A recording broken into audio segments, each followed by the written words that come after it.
No, you can.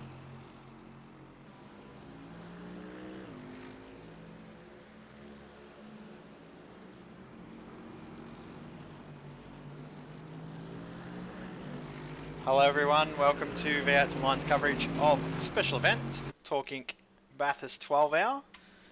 You got the old crew back together for this one. At the moment it's Jay Kennedy, Stephen Sam and Clark in the booth. And joining us with just under 3 hours to go, this action-packed race. Sam and myself have both had a big day and are looking forward to finishing this one off with a bang. Sam, man, how you going, mate? G'day, mate. Yes, I got the old school team back together again. But wow, this is really shaping up to be a crack of a race. Still 7 cars on the lead lap here at Bathurst, and boy, oh boy, I think we've seen a little bit of everything. Yeah, we've had safety cars, we've had leaders interact with other cars in ways that they're not designed to do. We've had bugs, glitches, all sorts of things going on, but at the moment is the OSR. Sorry, we're just having some issues. We've got the OSR team 351, Christian Elwood in the lead at the moment. Leading from the car 35, Jake Burton in P2.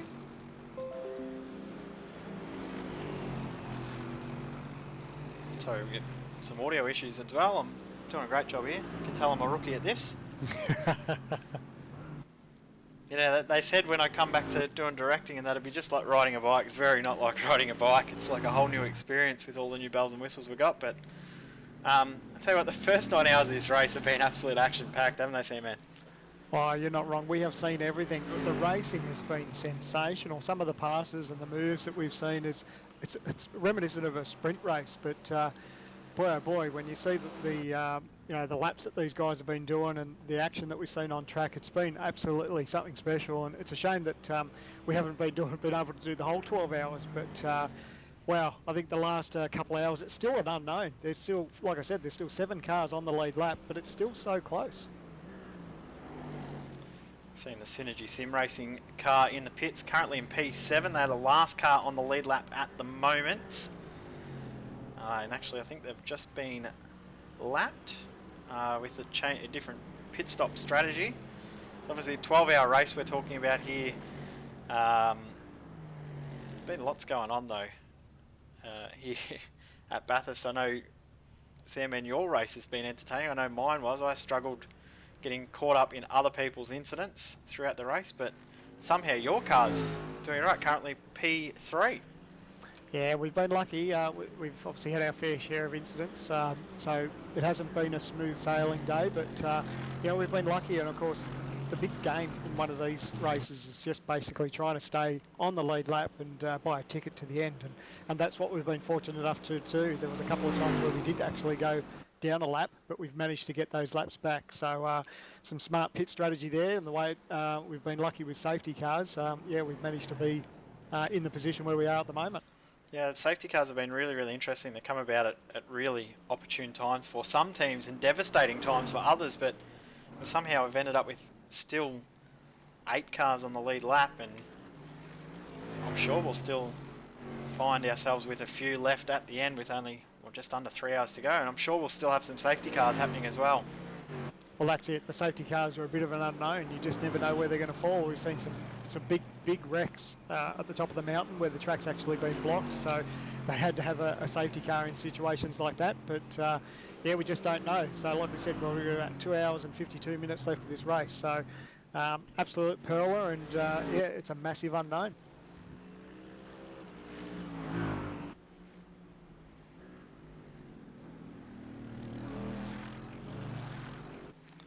And we've got probably the most talked about driver in the Australian sim racing community joining us in the booth at the moment, Jared Philsell, newest member to Team TTR. G'day mate, how you going? How's it going?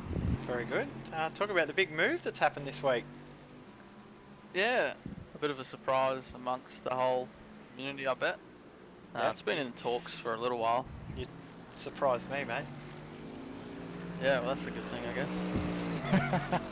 Surprised you, Kennedy. You surprised me, and I'm his teammate. Oh, well, we were talking about it only 3 or 4 hours before it was announced, and he made me feel like a real idiot afterwards. But anyway. Sometimes there's some secrets that you just got to really keep close to your chest. How's your race going anyway, Jared? Yeah, we're going pretty good. I think we're only 20 odd seconds off the lead. Jake made a bit of a mistake in his stint when he was actually leading the race, so he had to pit for repairs.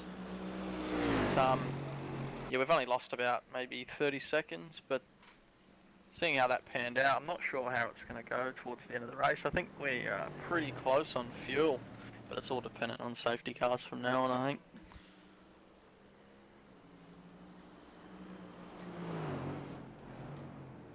Sorry guys, I'm having all sorts of issues going on here. It's all right, while you sort that out, I'll tap into Jared's mind and see if he's found any massive differences with the big team change over the break. It's been pretty good. All the blokes are friendly, as you'd expect. So it's been a pretty seamless transition. What brought about the change, mate? Change of scenery? Couldn't put up with Brooksy anymore? Can't forget Brooksy. Nah, it's been, unfortunately, some of the guys in the ANZ camp were going to be inactive this year due to other commitments, and just didn't have the right team around me to be competitive, because I can't really put much practice into this season's V8 Scops with having to do the Pro Blockchain series as well, so having a strong team behind you and actually working on setups for you is quite handy. We've got a good battle on screen at the moment, Sam. We've got the battle for 4th and 5th. ARA Car 226 and Team TTL only separated by half a second after 239 laps of racing. And these guys have been monumentally fast throughout the whole. Safety car. Oh, here we go. Safety car. Caution is out. Full course yellow. And this will be an opportune time to consolidate the field. Christian Elwood in the lead in the OSR car, the Oceanic Sim Racing car, which he's sharing with Shane Van Gisbergen and Simon Black, had a 22-second lead. That's all gone now. Wow, and that's what we talk about. You just never know how the safety car is going to. Sometimes it'll work for you, sometimes it'll work against you, but boy, oh boy, that really shakes things up. How does this affect your strategy, Jared? I think it'll help us a little bit, but in saying that, it bunches the whole field up, so it doesn't really help us. We'd like to stay at the front and keep as many cars between us as possible, but that ERA car all day has been absolutely crazy fast. They don't currently have the fastest driver in the seat, but no doubt they'll probably get Andrew back in the car and he'll be absolutely flying at the end.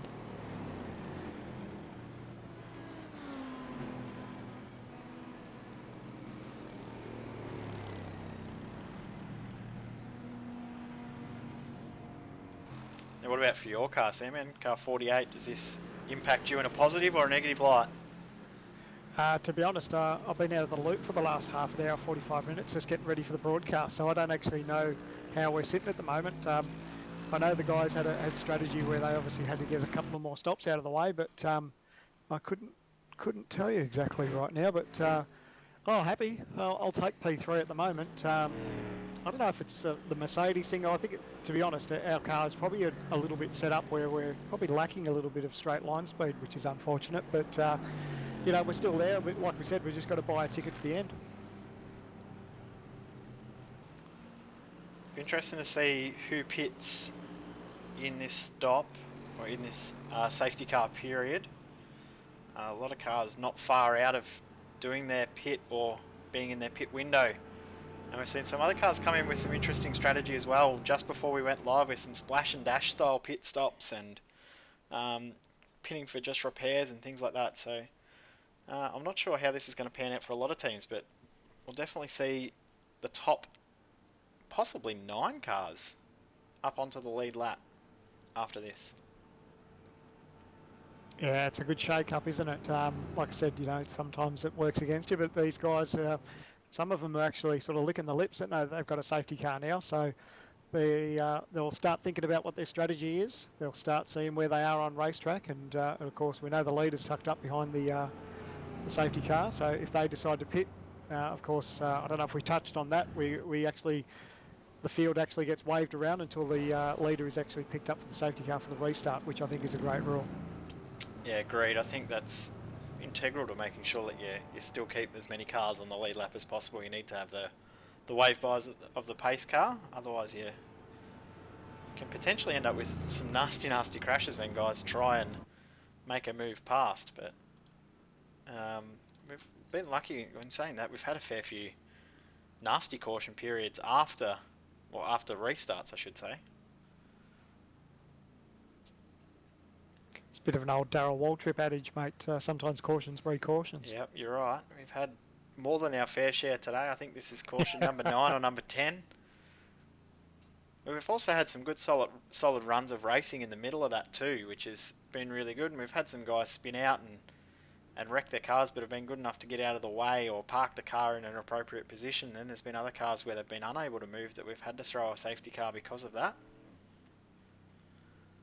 But all in all, it's been an entertaining day of racing, so I'm glad that we've organised this event for everyone this weekend. Even the broadcast was sort of thrown together at the last second, but once again, well and truly worth it.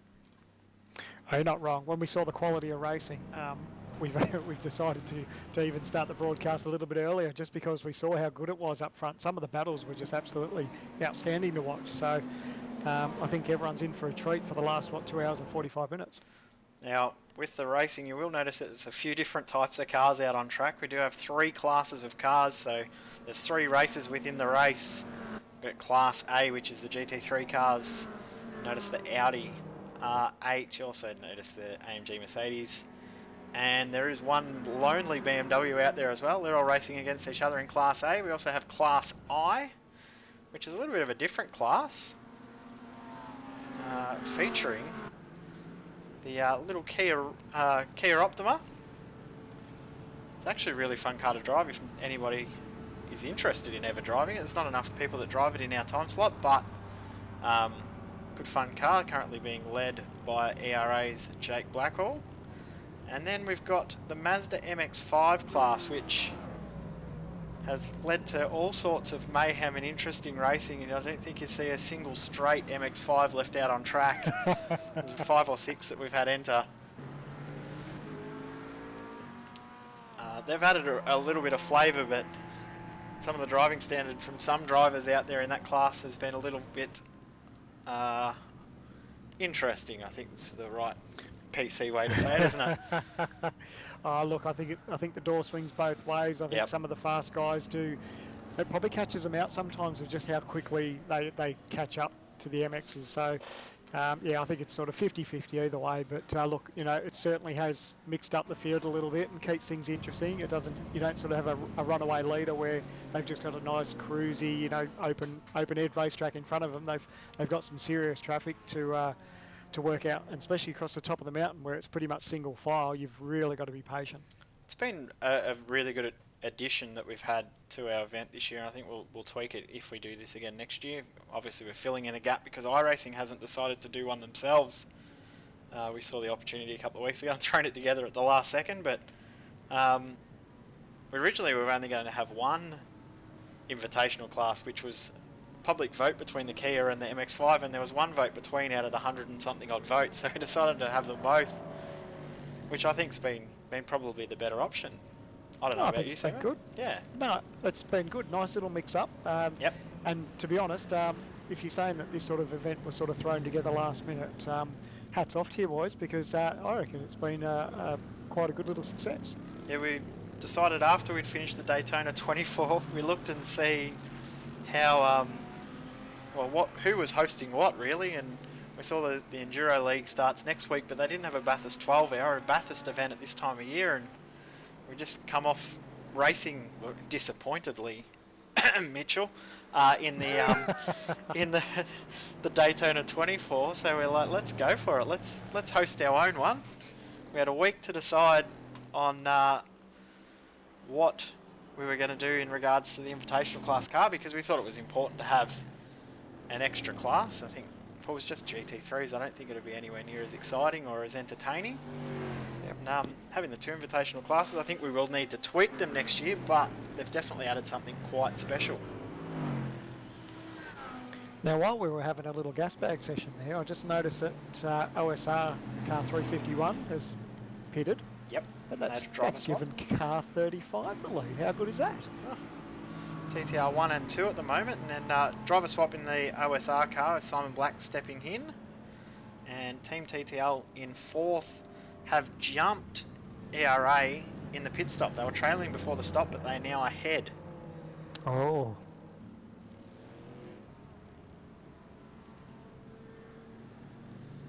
We've got the TorqueInc Sim Sports car driven by Hayden Dodman, P6, and Fusion Sim Racing car 147 with Kurt Stenberg at the wheel in 7th position.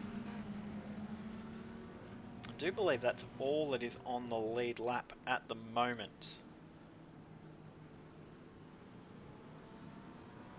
So this is where race control is now sorting out the field. So the safety car will pick up the race leader.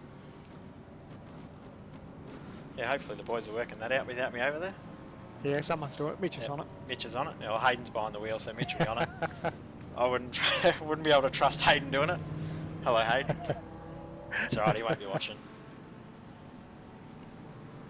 We've still got approximately 79 laps of racing left to go. If you are wanting to see the full standings as they are at this present moment, head over to the website v8online.com/live-timing, or you'll find the live timing link on the front page. The full standings as they are, it's around about 8 seconds behind the real time, so you're probably going to find out slightly ahead of the broadcast. Yeah, it's a very cool little feature, a nice little add-on for 2017, the live timing. I've been utilising that as this race has been going on, so well done there, mate. That's a nice little addition. Yeah, thanks to Joel Real Timing. Joel does an awesome job, and anyone that is sim racing or iRacing is looking for a cool little overlay or track map or lap timing or anything like that, go over and pay him his €15 because it's well worth it. He's worked really, really hard adding new features to it all the time. And if you do scroll down to the bottom of the little live timing, you can actually pick up a track map and follow your favourite driver around the track as well, which has been integral to us in race control because we're racing and driving at the same time. We're having to glance over our shoulder and look for the little yellow dot to see where there's cars stopped on track. It's been very, very integral, but it's really helped us out.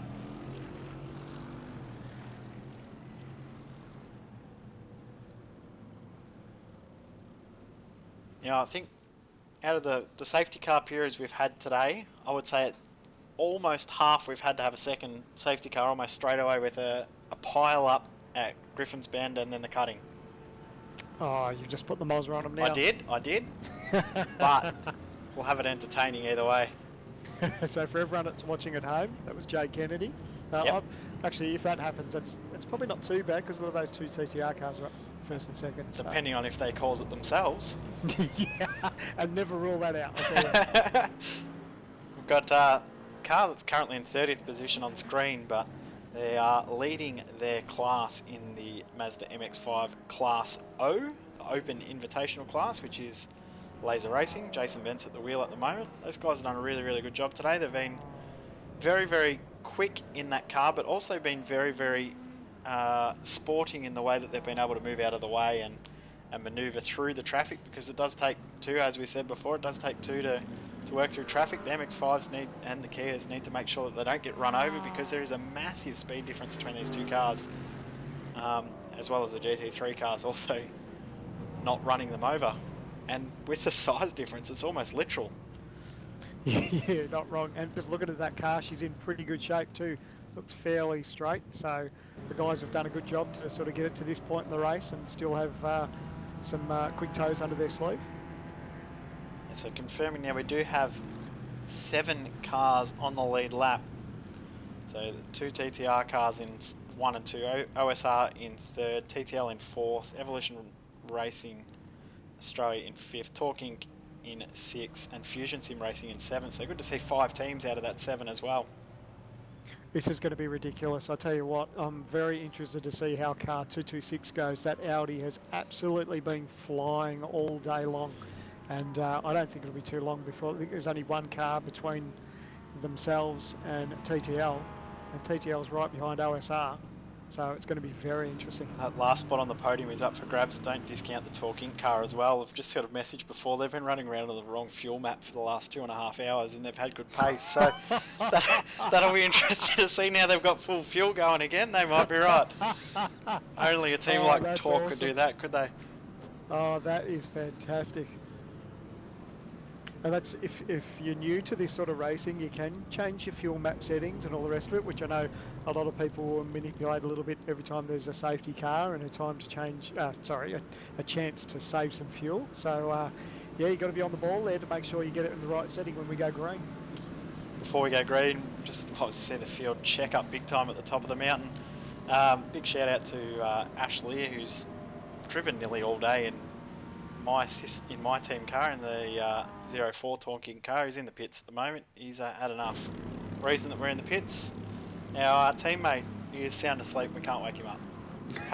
Hello to Sam McLeod as we get ready to go. Oh look, you got to have some good banter amongst your teammates. So we get ready to go green with Jake Burton leading the field. I'll tell you what, he needs to be careful of the ERA car right behind him. That car is one lap down. That is P8 on track. There's every chance he could pass him and get his lap back.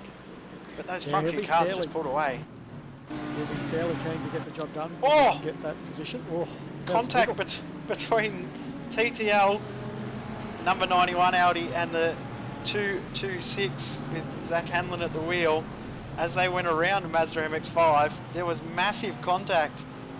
And the ERA car has managed to get clear as they hunt down Simon Black now behind the wheel of the 351. Now, as much as I like Simon, I can't believe how quick this car's been. So Zach has been absolutely flying, and I don't think it'll be too long before he gets in. I don't think so either. I don't think it'll be too long before they're on the tail of the car in front. Someone's going to look up the inside. Oh, that's Richard Hampstead side by side. You can't do that, boys. That's insane. Is this... They do realise that we're doing a 12-hour enduro. Seriously. God, Hammer's got excited. He knows we're gone live, and now it's time to turn it on. But wow, that was a decent move on Zach there. I will say that I think a lot of teams have been surprised in the pace of the Audi. Everyone's joined up thinking the Mercedes was the way to go. I know that we've joined up in the Mercedes for one reason. That's because it sounds nice. Yeah, it doesn't what. But those Audis, the 91 and the 226, they are both quick as handling right on the tail of Richard Hampstead, as Hampstead is taunting Simon Black right into the toe. Yeah, these cars are super quick. I don't know. I think I found that the Mercedes is a lot more comfortable to drive, especially over the top of the mountain. I just think it feels awesome. But yeah, boy oh boy, the Audis are super quick, and yeah, the guys that are running them up the front today have really got them tuned in nicely. And now Hammer, like you said, Hammer's pretty keen to get the job done on Simon Black. Stick with this three-car battle for a little bit because I think this is very, very important to watch. Just had a quick look there to see how... Oh, here we go. Hampstead up the inside. Move done. And Simon Black will need to make sure he's got enough power down. Look at him almost pushing Hampstead down the straight. But here comes the Audi. Yeah, he's got to be careful. If he leaves the door open. Oh, contact! Oh, now he's going to leave the door open. Zach's going to go straight up the inside. Exactly what I thought might happen. He had to be careful. He left the door open, and boy, oh boy, Zach just goes straight through. Next car in the field is the TorqueInc car. The blue and black Mercedes, which is one car back.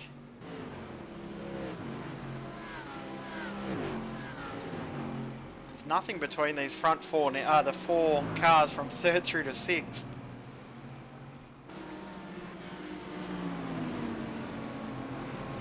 They find themselves with a little bit of traffic before they hit first and side second by side on the again. racetrack. How's that? What's happened there with Zach letting Simon by? Was that a redress or? That's a bit strange how he's done that. Yeah.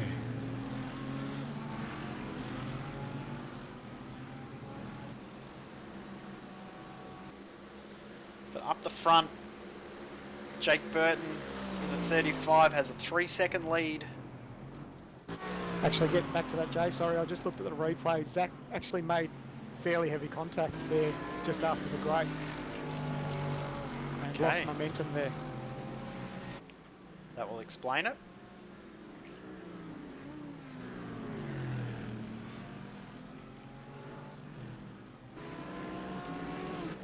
And now Zach's actually pitting now, so he must have damage. Damage, yeah, there's a lot of damage to the right-hand side of that car. Oh boy, this changes everything now. It does. The ARA car 226, who we were thinking would be right up there at the end of this race, which they still are, but this is not in their plan. No, they've still got plenty of toes on up their sleeve, so I think you'll find it'll be a very quick stop. Yep, their car's fully repaired. They'll fill her up with fuel. Possibly a driver swap. Yep, driver swap. Andrew Carl gets in the car, which I'm not surprised with as well. Andrew's been very, very quick. Qualified the car on pole position by pretty much half a second. How are his lap times? They were phenomenal throughout the day. Oh, been ultra quick all day. Fastest car on track by over half a second over their teammate. The ARA cars have been the quickest cars on track all day today. 31-second stop, so that'll be a full tank of fuel, no tyres, and a driver swap. Well, look, you make the best of a bad situation. Now they've got their fast guy in the car. They've got a fixed or straight race car now. They've got a clear racetrack. They can just push on. Gap between TTL's Richard Hampstead and OSR's Simon Black now 2 seconds after all of that little bit of commotion. Commotion's probably the best way to describe it.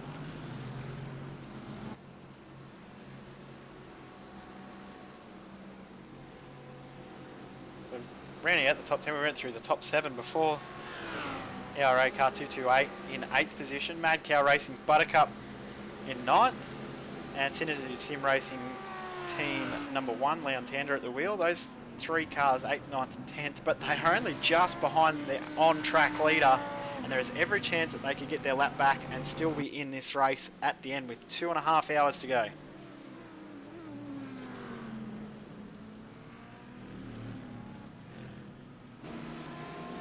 That's the biggest battle in endurance racing, is just making sure you try your hardest to stay on the lead lap. And if you're not on the lead lap, you only want to be at least 1 lap behind. Just because as soon as you start to go a couple of laps down, that just makes your day so much longer, and you've just got to rely on a lot of bad luck. But you know, if you can just stay in touch with the leaders and stay on the lead lap, it certainly makes the day a lot easier. And some people come across, they have their own dramas, and like we see, they've only got 7 cars on the lead lap, but that could change in a blink of an eye. Talking about those cars that we were referring to, Mad Cow Racing, good old Buttercup, has managed to get ahead of the car in second with Broxham at the wheel, number 48. So he now only has 2 cars ahead of him before he's back on the lead lap. One of those cars is the car in 8th position as they come past one of the MX-5s. 8th position, Elliot Biddle at the wheel of the 228, and he is right on the tail of Jake Burton, who is the current race leader. 4.5 second gap from him back to P2. It was close to the wall there.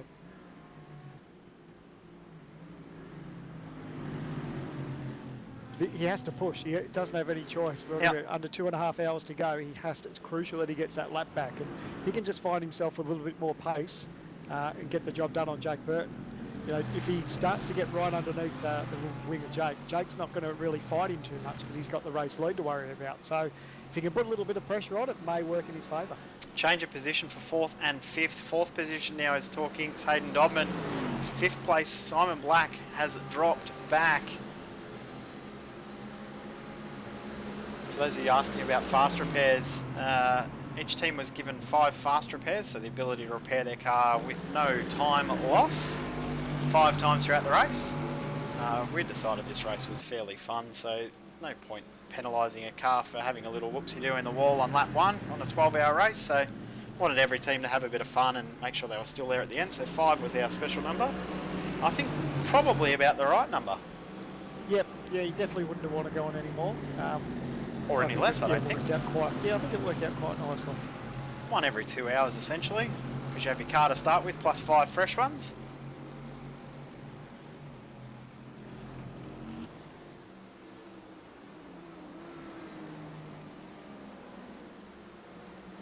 It's only 0.3 of a second separating 4th and 5th on track. Hayden Dodman over Simon Black. Oh, is he going to get the job undone? Yep, got the move on Sam. And Sam just gave a little bit of racing room there for Simon, so nice work. That's the way to do it. We've been joined by royalty though. Oh, look out. Yeah, figured I'd jump on, guys. How we going? Very good. I'll tell you what, I'm so excited to hear your voice. I'm just going to say that. Oh, thanks. I'm really excited to see that you guys decided to start the broadcast an hour early, Yeah, providing a good service to the community. Oh, look, always try. I've got to be good for something. Well, I came to you guys at the right time because as I loaded into the server, I saw that really incredible battle pack going down Conrod, 14th and 15th position in the midst of like 4th and 5th as well. There's a bunch of cars together coming out of the elbow at the moment. It's looking pretty exciting. Yeah, that's the pack that we were watching with Hayden Dodman and Simon Black that managed to get past, but I'll tell you who's actually doing a great job and coming up through the fields, Kurt Stenberg. I know your teammate, Reese. Those guys were a couple of laps down earlier in the race, in the day, I believe. Yeah, certainly. It wasn't the best sort of event for Fusion Sim Racing. The team that I help run, for those who don't know. Yeah, we had our problems earlier on in the race, but you know, from driving in the Australian Endurance Championship for 2 years, we've gained a lot of experience at clawing our way back from being laps down, so putting that experience to good use here. That's half the battle in endurance racing, isn't it? Just, you know, if you get yourself in a spot above it, you're never going to go 12 hours, 6 hours or 24 hours without maybe possibly having some sort of incident that sort of throws a spanner in the works. But what you've got to try and do is get yourself and your team back in that position where you can get yourself on that lead lap. I know I keep talking about it, but it's crucial in endurance racing. Oh yeah, it certainly is. And of course, driving with Stenny for as long as I have, he's definitely gained quite a bit of experience with that. And as we see him passing, I believe, the Laser Racing MX-5 coming into the cutting, yeah, Stenny's just doing what he needs to do, keeping it clean. And yeah, they're in 6th place and looking good. One of the 7 cars on the lead lap. I'm very sure that we'll see another one on the lead lap with the pace that ARA car has that's putting pressure on Jake Burton. I think that he'll get past very, very soon. Yeah, Yep. certainly. Like I said, I think all he needs to do is just get to the back of him and just start to put the pressure on. Yeah, Elliot Biddle nearly hit the wall coming out of the elbow there as he's chasing down Jake Burton. Tell you what, TTR's been on the warpath getting these new drivers in after the V8 Scops season finished last year. First Jake Burton, now they're bringing their Rising Stars sub-team back, and now they've brought Jared Filsell on. Really looking at securing themselves a really good lineup for the upcoming season. Does that mean you're no longer in the Rising Stars, Sandman? Does that mean you're full-fledged now? I'm You full-fledged. graduated. Yeah, I might have graduated, but I tell you what, the results aren't as bad. Very supportive, but anyway, I'm still having fun. The guys will still keep me sticking around, so that's the main thing. Oh, I don't It's know okay, why. mate. You must be given something. You're a professor at the University of Commentary, so that's good enough for me. Now, I'll tell you what's heated up while we've been talking about everything else going on. Brock Salmon against Richard Hampstead. Hampstead's less than a second behind now. Oh, yeah, true. Check that out. He's fired up. He's got that Audi. He's firing. Look at him. He's getting a little bit of draft there from Tando in front. Yeah, And Tander Tander's gave him a just little bit tapping of the the brakes. message with the brakes. Well, the time say it all. Have a look. Rock Salmon did a 2:04 last time round, and Hampstead did a 2:03.2. Yeah, wow. Hampstead on the warpath here, and now watch coming over the top here. From attending the 12-hour earlier, like a week or two ago, one of the things that you noticed was that the Audis were absolutely phenomenal across the top here. They can't use the curbs quite as much as the other cars can, but that aerodynamic grip and that rear mid-engine layout of the Audi means it's almost unstoppable across the top, and you can almost see the gap physically growing smaller as they come over McPhillamy Park and across Skyline. Brock Salmon just keeping an eye on his mirrors there. Richard Hampstead in the TTL Audi chasing him down. This is looking really exciting. This is for P2, remember. Yeah, we were surprised actually there wasn't more Audi runners in the field, because they're such a quick race car. But a lot of the teams, I know we were fairly comfortable with the Mercedes up over the top of the mountain. But it's a comfortable car to drive. But boy, oh boy, the Audis are quick. Oh yeah, but the trade-off is the Audi's also quite difficult to drive or get to the limit and hold there, as Richard Hampstead is in the slipstream now of Brock Salmon. He's going to go side by side through the chase. It's looking like... Let him go. Oh, Brock Salmon just trying to hold on, but Richard Hampstead just gets by in the braking zone. Oh, stays a bit wide. Salmon can't gain it back though, so Richard Hampstead is through into second position. Oh, here he comes back again. No. He thought about it. Saw that and I thought, not going to work. Nah. And we've just got a message or a question through on Facebook. Why are most teams running Mercs? I think the easiest answer to that is it's probably the easiest car to drive, not at the limit. Yeah, it's very comfortable. Yeah, The very, Audi, very true. The Audi is probably a faster car overall, but you have to push it to that limit every single lap to be able to drive it comfortably. And I know that coming from someone that is nowhere near anyone else's standard, I'm way below everyone, that is not an option for me. I need to be in something very, very easy to drive, and that's why we picked the Merc. Plus, it sounds heaps nicer. But I was surprised as well when we'd done the entries. Originally, we had the McLaren and the BMW entered. We removed the McLaren very quickly because there was absolutely zero interest in it, and we have one BMW entered, which I was a little bit surprised about. I thought there may have been a few more BMWs, because I know that teams like OSR have always run the BMW, in saying that I think that they've gone the Mercedes due to Shane Van Gisbergen racing with them this season. Yep. Flying the flag for Bavaria while... most of them are running... where is Mercedes stationed? Is it Stuttgart? I know Audi is Stuttgart. Somewhere. Somewhere in Germany. Germany somewhere. One thing that I should note about the Audi is it also doesn't really like bumps or curbs. So while it is an incredibly quick car, you do have to drive it incredibly precisely to get the most out of it. The Mercedes, you can afford to... Not so much be lazy, but be more, I don't know what the word is. It's a bit more of an accommodating car than the Audi is. Yep. Good way to describe it. Yep. Meanwhile, the BMW used to be the car of choice for many people, but now it's developed a bit of a tendency to completely spin around and be unrecoverable once it breaks free. So, yeah, that's a bit unfortunate. But still, we've got one team flying the flag for them, and it's good to see them out there. So we've got the number 48 in the lane. Sam will be watching with interest. Yes, I was just having a sticky nose at that.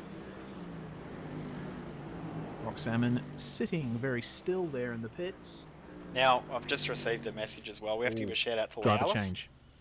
As Michael Healy gets in the car. We have to shout out to Lee Alice. I don't know why he's just sent a photo and said shout me out. So We have to. Did he say that? We have he to. said have to.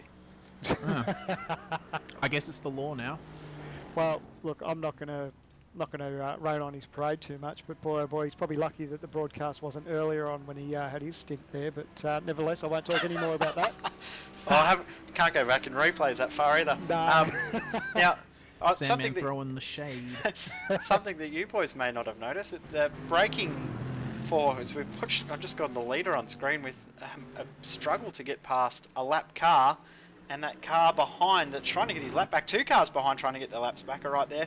Today is the first ever broadcast from V8's Online in 1080.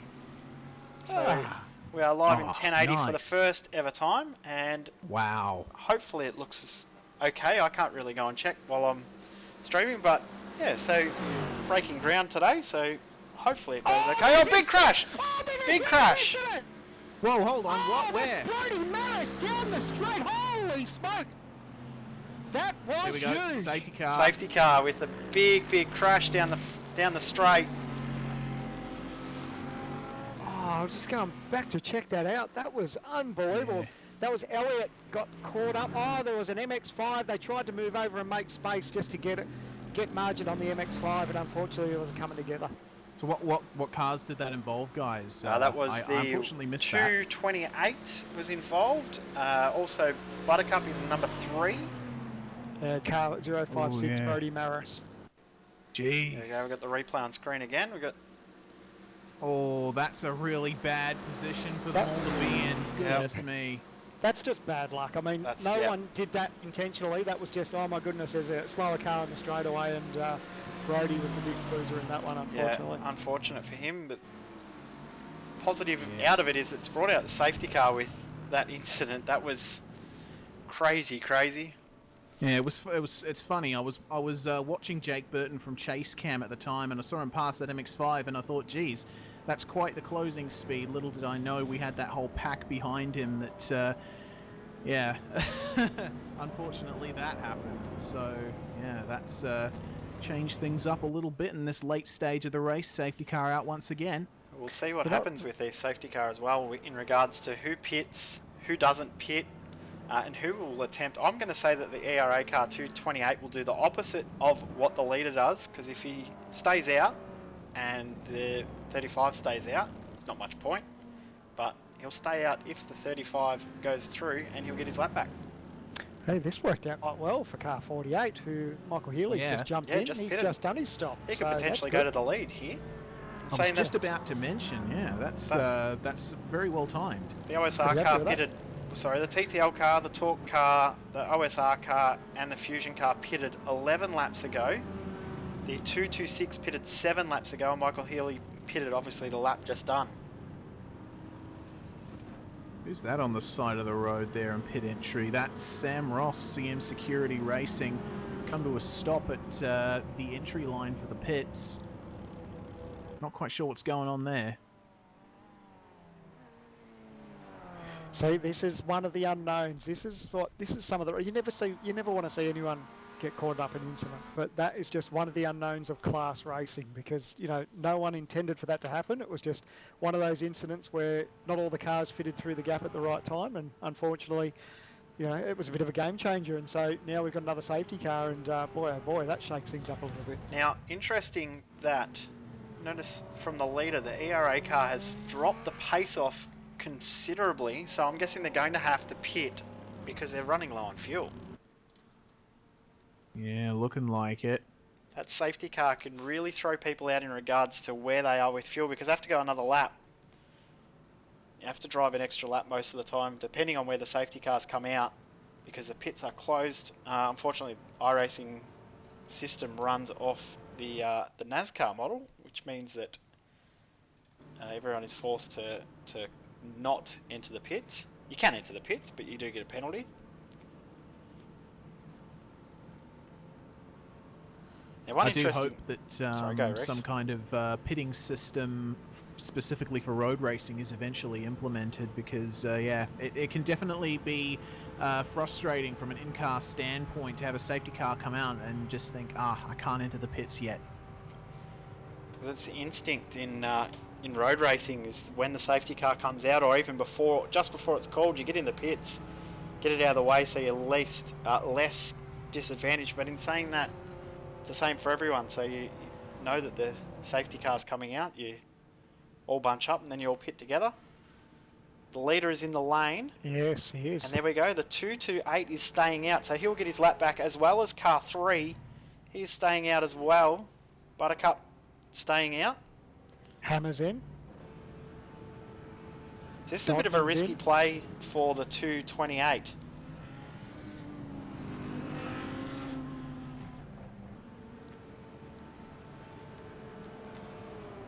Well, see, what they'll do is they'll get waved around, they'll get their lap back, and then they'll pit.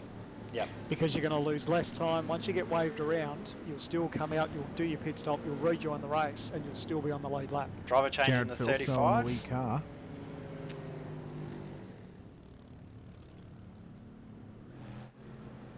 So Oh the yeah, leader, new signing, Mr. Phil Selling there. Sorry, Jay. so I was just going to say the leader now is the 226 of ERA. We've got, what, 15 cars that'll get waved by the pace car.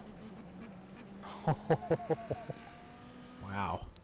And we spoke about Andrew's pace. It's been ridiculous of just how quick he's been. So everyone's got their work cut out for him now.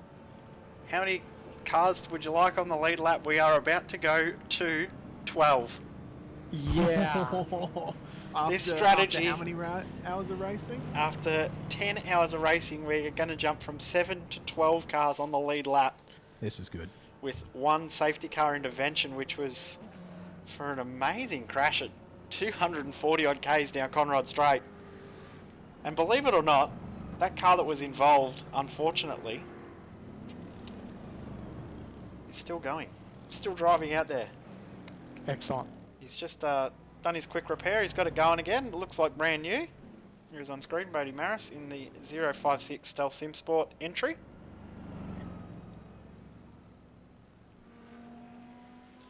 I want to give a shout out to some of the guys driving in their first Enduro, some guys that were racing in the MX-5. Good to see a whole heap of list of teams that, look, to be honest, I'd never heard of. I'm sure Sam and you are the same. Revolution Racing Australia, Auxiliaries Racing, Razorback Races, It's AusNZ good to Combined see. Racing League, and never heard of any of these teams. So it's great to see them out with Enduros. Yeah, well done, boys. Putting together a team and taking it up against these guys. It's really good to see.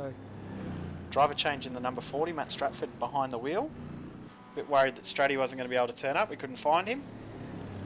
So we were going to have a great day in Torque. The 04's parked because co-driver's asleep, and the 40 car was going to have to push on with two drivers because we couldn't find the other one. He got MIA. That's fairly standard for racing Enduros with Torque, though, isn't it, Sam? Man, you know all about that. I have heard the odd whisper or two of Hey, little stories. You've but, done the odd Enduro with us. Yes. No comment, Your Honour. When you're wearing a Torque shirt, you have to comment and bag out your teammates. That's all you do. Lucky I'm on it. I've got a TTR shirt on today, so.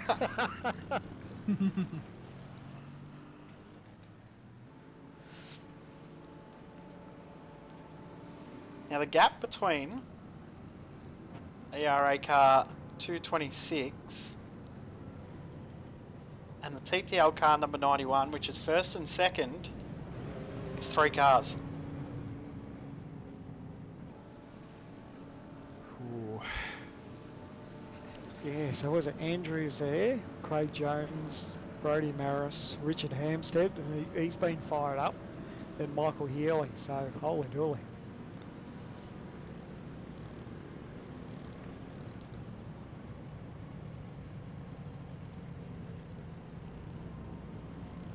The yellow flag extended, and we will soon be getting the wave arounds for the lap just- cars in front of the leader. I think just struggling. I don't think Mitch is around at the moment, so I think they're trying to work it out without me and Mitch. But anyway, they'll work it out. Yeah, they're big boys. Yeah, they'll sort it out. They've got the pace car extended by a lap. That's all we needed to start with.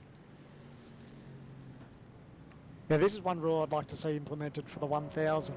I know we got caught out a little bit with the leader not being behind the safety car for the 1000 in V8s there a little while back, and it's a nice little rule. It sort of it gives the leader some clear track, and like we were talking about before, any of the drivers that tend to get a lap down and play a bit of strategy and stay out when the leader decides to pit, it gets them back on the lead lap. And like we said, coming into this before the yellow flag, we only had 7 cars on the lead lap, and now it looks like we only have 12. So that's a great little addition.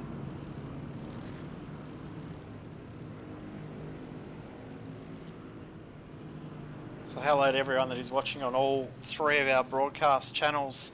Today we're live on Twitch, we are live on Facebook, and we're also live for the first time ever in 1080p on YouTube. Hopefully the quality looks alright. I'll have to go and check for it later on, but hello if you are watching. Unfortunately I'm not able to check the chat. I think I need some more screens. Jeez, I get murdered if I do that. Lucky the door's shut. I can get in trouble. Someone hear me say that.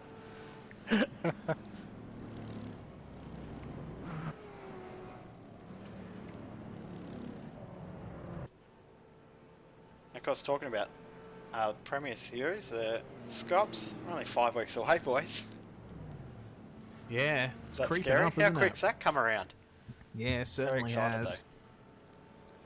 Some very, very big things planned for V8 Scops in regards to the broadcast side of things for this year.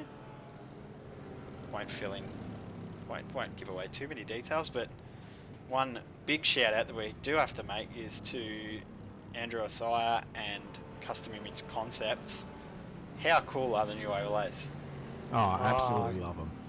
Looks so good. Like, seriously, they are some of the best looking overlays I've ever seen for a broadcast. You know, they stand out. They're very distinctly us, but at the same time, they're very clean and very professional looking, and they're just a pleasure to look at. Yep, agreed. No, Andrew and myself have put in about 20 hours each into these, and we're not finished yet. We're going to push these to the limits.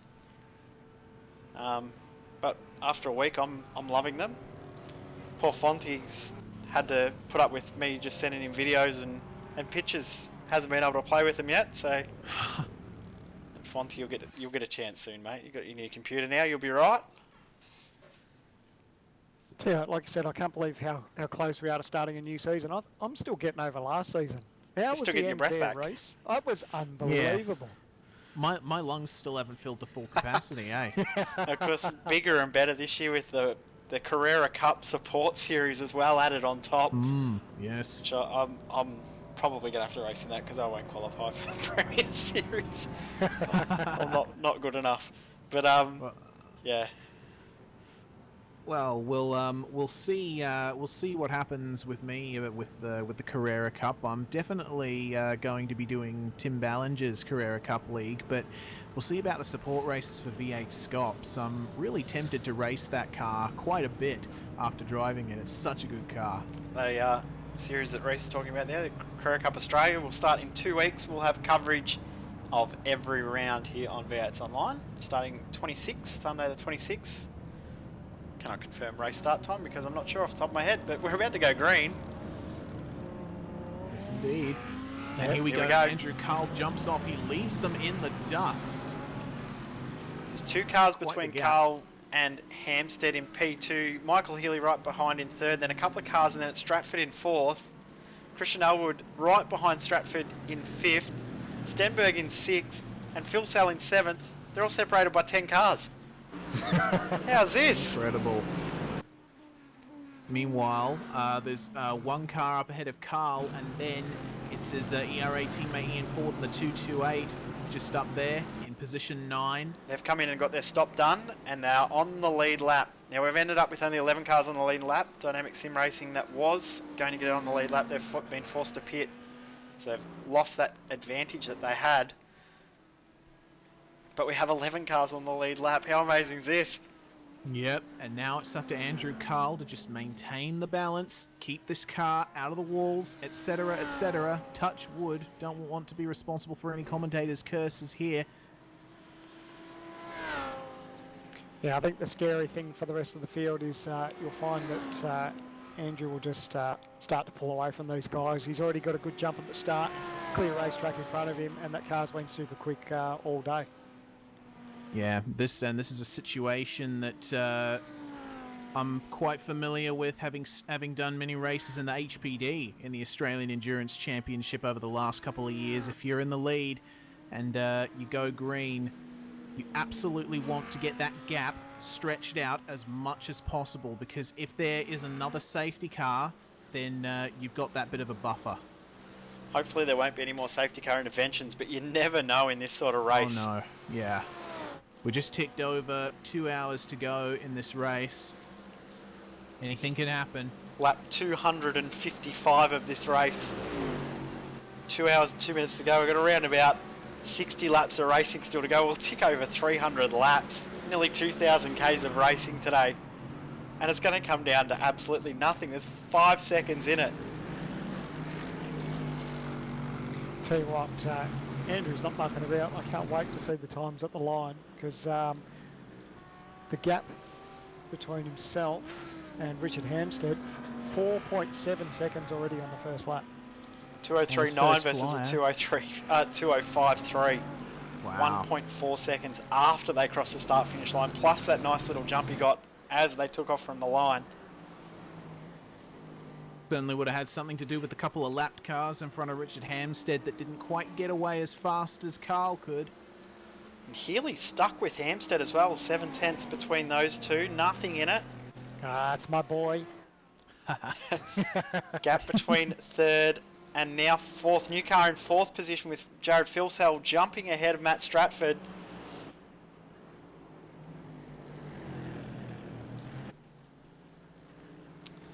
Then there's not much between those guys. Back to Christian Elwood in sixth position and Kurt Stenberg in seventh. Fourth, fifth, sixth, seventh, separated by 3 seconds.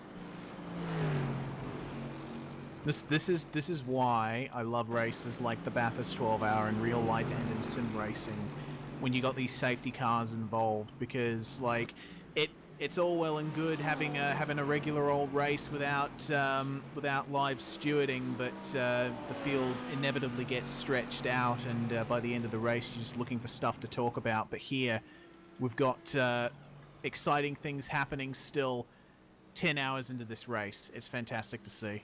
Big shout out to ERA. The 3 cars in Class A are all on the lead lap. Oh, that's massive. That's fantastic. 11 cars on the lead lap. It's just gone through the 11. And Dynamic Sim Racing Alpha team is currently P12, 1 lap behind. Ooh, just watching Stenny almost overshot the chase there. Let's put him back slightly relative to P5, P6, P7. He's dropped a little bit now. Have a look at the gap though. Second to third. Yep, I was just looking at that. 0.4 of a second. 2041 for Hampstead last time, a 203.8 for Healy. And a 203.3 for Andrew Carl.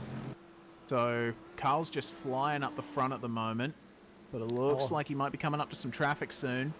Well, Phil Sell did a 203.1 last time round. So, but he's got the disadvantage he's got there is he's 9 seconds behind the leader. So here we go, Andrew Carl coming up to the first traffic of this stand. He's got an MX-5 just squeezing. Are you kidding me? You are kidding me. Woo, That is not the so badly. That is not the kind of risk you want to be taking with 2 hours left in a big race like this as the race leader. That We'll get the was replay. insane. Yeah, Left it a replay. definitely. I did just miss that, but we'll get the replay. Here's replay of Andrew on screen. Yeah, that deserves a replay. Goodness me. Like that's one of those moments that you just look at that and you think, how did that end up the way it did? There was no gap. Ridiculous. Yeah, No. you just saw it, didn't you, Jay? I just puck it up a little bit. How do you think me and Sandman felt witnessing it live? Goodness. Wow. I wasn't ready for that. Goodness me, but yeah, it's a demonstration of some very quick thinking and a little bit of throwing caution to the wind from Andrew Carl there. Oh, far out. It's the extra element of this race, though, has been the little MX-5s. The closing speed has just been incredible and so unexpected how quickly you do catch up. Yep, and everyone needs just patience. You've got to be patient. You know how much quicker the yard than the MX, but you get caught in a crucial spot on the racetrack and you're worried about someone behind you, but you've really just got to be patient.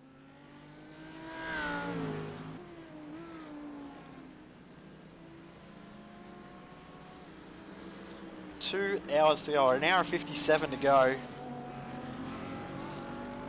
Can you believe we've already been on for an hour, Sam? It's just Going flying. quick.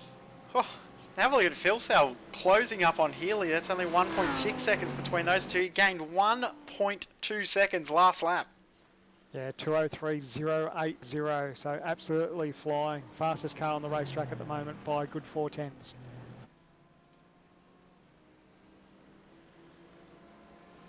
6.6 second gap from first back to second. Remembering though that the car in the lead, the 226, pitted about 8 laps earlier than the rest of the field. Pretty much the rest of the field, that is.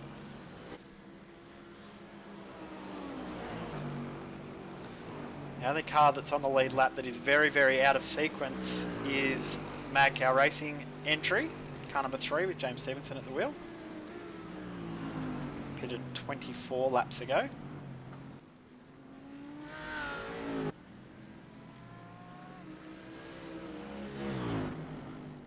We just saw a car stop side of the road before.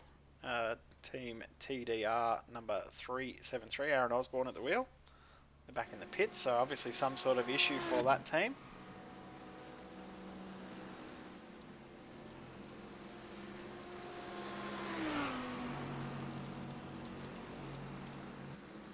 Geez, Phil Sell's got some pace. I don't think it'll be too long before Healy's going to have to think about possibly moving over for his new teammate, because he is absolutely ragging it there and really closing in on these guys. So I think you'll find that Healy will just sort of move over a little bit and let him have a crack at the back of Richard Hampstead. Yeah, well, I tell you what, Healy was right on the back of Hampstead coming down Conrod Straight, just had that slipstream. Almost got by him before the chase. 1.2 second gain that lap. Phil Sell on Healy. Ooh. This is a great little battle pack. Yeah. Last lap round 203.080, and the lap before, and then the last lap the 203.048. So Mr. Consistency at the moment. Here we go. Is that a move over? It's moving. There you go. It's the easiest overtake Phil Sell will do all day. That's that. So now Richard Hampstead has Jared Philsell to worry about, and Jared's flashing his headlights in Richard Hampstead's mirrors, psyching him out. Hey Richard, I'm here. Get ready. Yeah, love a little bit of intimidation. That's good. Don't we all? Looking forward to seeing how this battle turns out. These guys are both very seasoned campaigners, various sim racing leagues, V8 Scops. And now some traffic. Here we go.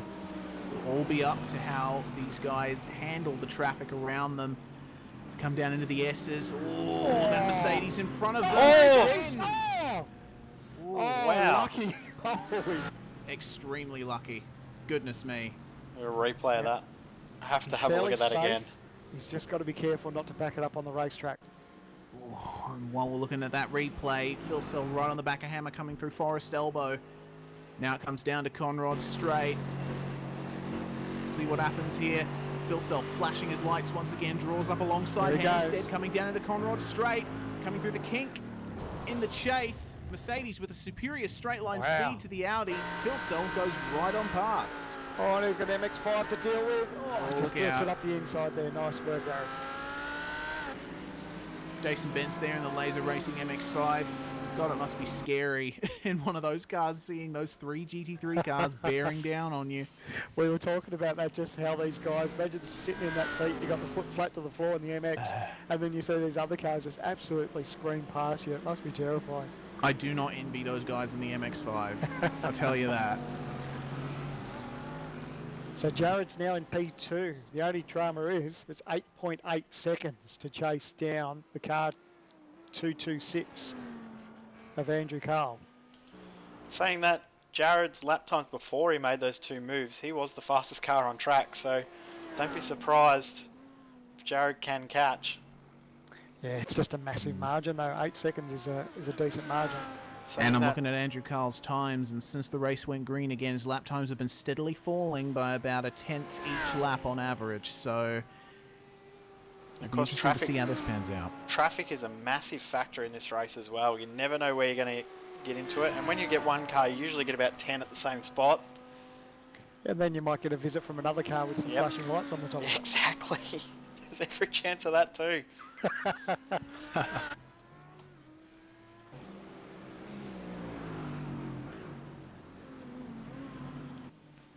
Now, but another battle that's got rather interesting in the last few laps.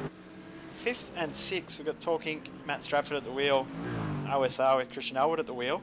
0.3 of a second at the moment as it stands right now on track. And nothing in the lap times. There's only 1/10 between the two, so they're really going hammer and tongs each lap.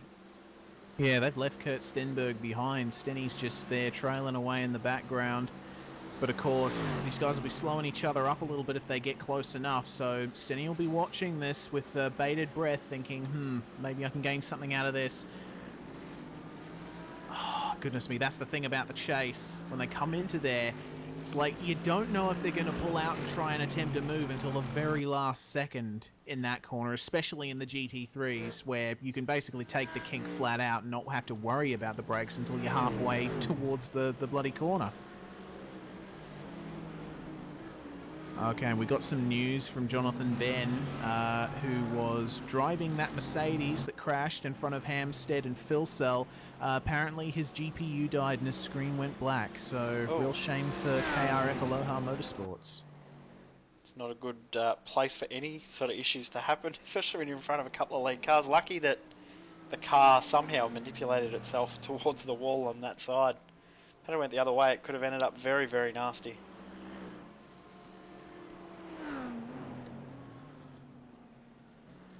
Wow, just looking at the lap times here. Jared Philsell, 2:02.9. Andrew Carl, 2:02.8. Oh, so it's so close between these guys. It's a very hard battle, but the cars are about 9 seconds apart. Very interesting situation because we normally see what would traditionally be defined as a close battle with two cars very close on track, but these cars are separated by quite a margin, but still, looking at those numbers is very, it's a nice bit of brain candy, you would say.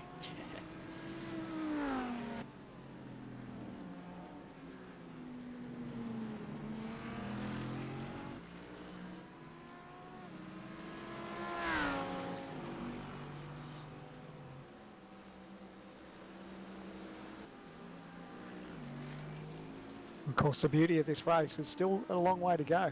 Hour 50, so there's still pit stops to play out, there's still strategy to play out. So although the 8.9 second margin or whatever it is between the first two, it still ain't over. And it's good to see that both cars are as strong as they are, because that means that we can be in for a hell of a show come the closing laps.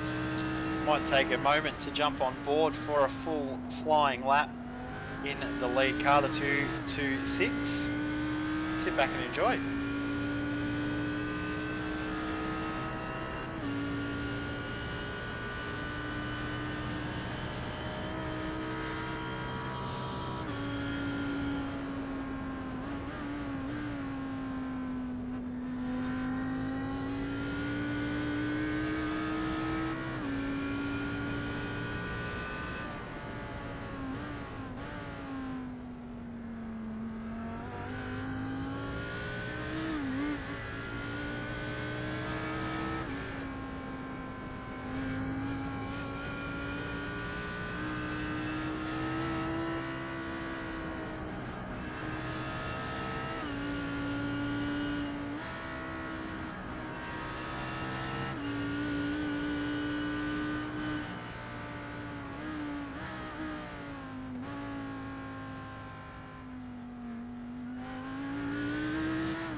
.202.8 once again from Andrew Carl. That lap around Mount Panorama, scintillating time. Makes it look easy, doesn't he? Yeah, certainly in that Audi. It's amazing, like hearing that on the limit. The way the wheels are screeching as it's coming up the mountain over metal grate. You just hear the tyres at absolute limit. You're like, oh, he's gonna hit the fence here. There's no doubt about it. And just somehow, that absolute limit is so extreme. I could never drive that car that quick. To answer a few people on the YouTube chat, yes, we will do it on board with the MX-5 in the next few laps. So just so you can see that speed difference. We'll try and find one that's in some traffic as well, just to make it a little bit interesting. Yeah, boy. It certainly gets your attention when you see how quick these cars go past it. But good Fourth, on them. fifth, And sixth. I reckon. Sorry. Sorry, fourth, fifth, sixth. Healy's dropped back behind both Stratford and Elwood. Ooh, Oh, wonder how that happened. Last lap by 2:07.2 in comparison to Stratford at 2:05.1 and Elwood at 2:05 flat. Sorry, guys.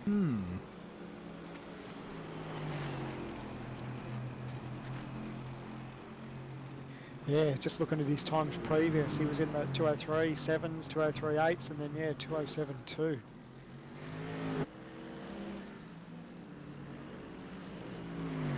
I'll see if I can go back and check what happened to Healy. He doesn't have the pace now either. He's dropped a long way back from Elwood across the top of the mountain. Yeah, because that is quite unusual. Yeah, I'm noticing Aylward got by at the cutting, Yeah. and who's in the Torque car? That's Stratty. He got by at the chase on lap 263. Well, here comes Elwood up the inside. Ooh. Stratford, no, decides against it. Love watching cars battling around Mount Panorama. So many opportunities to stick it up the inside, but also so many places where it can really go wrong. Down here at the bottom of the circuit. Incredibly comes. close. He pulls out. Oh. Oh, Stratty runs a bit wide through Hell Corner. Yeah, he's got a run here, I think. Yeah, Aylward's definitely got the run. He's going to pull out to the right-hand side of the track as they come over the rise down to Griffin's Bend. And Aylward's going to have the optimum line here because the corner is banked. It's got a bit of a crown on the road. You need to chuck it to the inside as soon as possible, and he's through.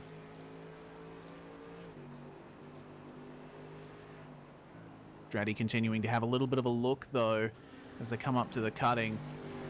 Saying, you may have got past me, but I'm not quite done. But now as they come up across the top, it's definitely going to be single file. Down through Metal Grate. Another thing you need to consider is the aero push factor. These are GT cars, so they're not as aerodynamically sensitive as most other race cars, but they do still rely on a bit of downforce to produce some of the grip that they have. So if you're following too close behind another car over the top, you can definitely feel the effects of that. Gap first back to second while we've been looking away a little bit. It's dropped from 8.8 seconds down to 7.1 live right now.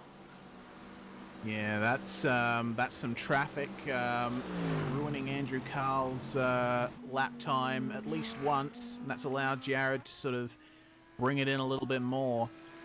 But it seems that Phil Sell's last lap was 0.2 faster than Carl's. We'll see what happens here. 2:03.6 for Carl versus a 2:03.2 for Phil Sell. Ooh, here we go. Just about 7 seconds flat separating the top two. Now, just looking now at the car number 91, Richard Hampstead, he's a little bit off the pace in comparison. He has a lot of damage to the front of that car. Yeah, that would undoubtedly have an effect on the straight line speed, and is probably why Phil Sell was able to get by him so easily on Conrod Straight. The guy's just passing the Kia of... Can't even remember who it is, or is that car? I think it's Steve Davis. 855 with Stephen Davis at the wheel.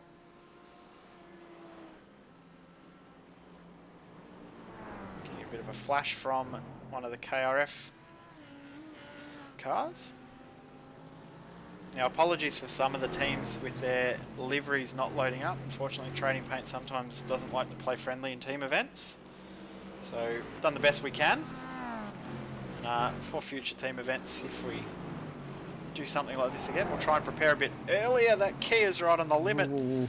Almost into your car. You're right there, Sam. Yeah, we'll see what happens across the top here. Oh, Stenny's getting caught. Stenny's trying to get past, and the Kia was trying to get out of the way that Stenny was moving to. Yeah, see that? Oh man, like that. That's another thing that reminds me once again of AEC, just coming up across the top there. You come out of McPhillamy and there's a slower class car in front of you. You want to be able to get past them, but oftentimes you just don't know which way they're going to go, where the space is going to open. So sometimes you just have to jump on the brakes nice and hard and stay behind them. Sometimes you don't lose as much by staying behind as trying to get Oh, past. certainly not. Now, gap at the Especially line here. for the leader, 7.1 second last lap by. It is down below 6 seconds now. A Wow. 1.1 second gain last lap. 1.3 second gain, sorry, last lap. A 4 Hold flat, up. or 4-1 basically for Carl, versus a 2-8 for Phil Cell. Yeah, Phil Cell's continuing to flash his lights. Is that button sticking or something? Because he's just continuing to flash his lights and there's nobody in front of him. He loves it. He loves it. He's just starting to mess with people just to see if he can play some mind games. I'm sure of it. Yeah, we might Certainly got our attention, that's for sure. we might jump on board. Let's jump on board a Kia for a lap. We've got Jake Blackhall on screen. Currently 23rd outright. That's pretty impressive for this Kia Optima. Now, I think a lot of the GT3 drivers are actually surprised at the pace this Kia has. I know, Reese, you and I both absolutely love this car, and if I had known earlier that you were wanting to drive this car, I would have said, yes, let's do it. I would have helped you round up a team. But but anyway. But yeah, this car, extremely fun. I raced it in the Daytona Raw before the 24, and very, very underrated. But the pace of it is incredible. You're seeing the guys in the GT3 car doing 202, 203, 204s. Kia running around 210s, which is certainly. pretty good pace. So we'll jump on board. Giving Carl a little bit of a slipstream as he comes down Conrod Straight. But yeah, that's the thing about the Kia. It was officially made for the GS class in the Pirelli World Challenge over in the United States. So this thing competed against Mustangs and Corvettes and all that jazz, and it's quite powerful for a front-wheel drive car. I think in excess of 400 horsepower. But we'll go for a bit of a lap so you guys can see what it's like around this mountain, especially over the top where it gets a bit hairy.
Lap completed there from Jake Blackhall. A little bit of an incident at the final corner, but that's a 2:13 there. Lap of the Kia around Mount Panorama, and well, if you think the S's are frightening enough in any old car, Try it in the Kia, where all the weight is on the front end and nothing on the rear end. How is that? You have to brake in a straight line. How is that coming up mountain straight over the crest, and you hear the front wheels lift off the ground and just Yeah. spinning as he's going up the hill? That's awesome. Yeah, absolutely incredible. And you know, people hang a lot of shade Whoa! on. Whoa, see, and there's the advantage of front wheel drive. You can just stick the throttle in, and the car straightens up. Yep. See. Why do people bag out front wheel drive I cars, don't guys? know. They're awesome. I don't know. I love the Kia. It's a fun little car. It is fun.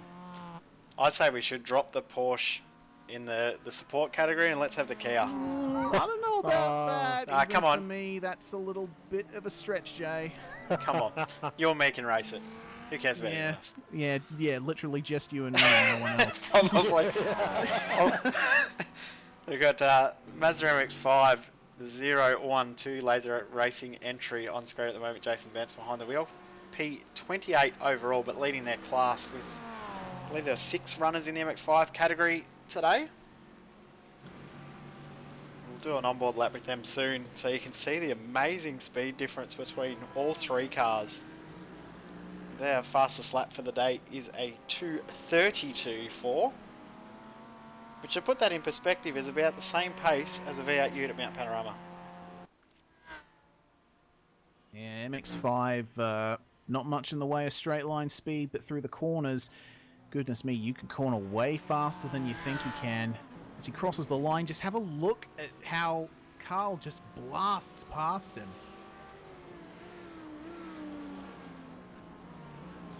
Well, we've been having that little bit of an onboard and a look around. Gap from first back to second, 5.1 seconds. I'm sure not long ago I said it was about 9 seconds. It was out to 8.8 seconds not long ago. Far out. On screen we have the number 3 car, driven by James Stevenson, Buttercup Mad Cow Racing in the lane. Done 34 laps on this stint of tyres, which I'm pretty sure is about capacity. But interesting with how long left in the race, do they short fill now or do they short fill on the last stop? They're at a real advantage here with their next stop, 1.5 stints left. Around about an hour roughly for a stint here.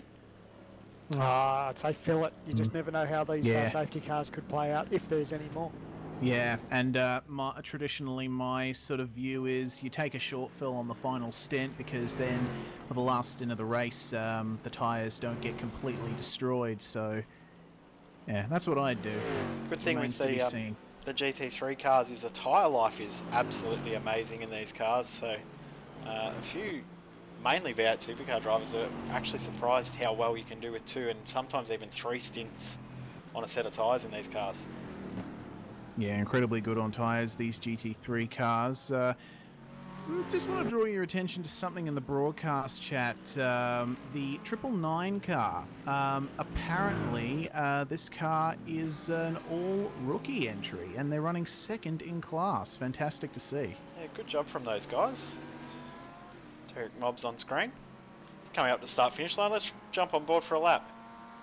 There we go. Give the 999 guys a little bit of publicity. I was worried he was Fantastic going to to pull see into them. pit lane then. That would have been rather awkward. But you notice a massive jump in speed difference between this car and the rest of the field as he runs a little bit wide to let... Not sure which car that was. I think it was Phil Sale. But enjoy this lap.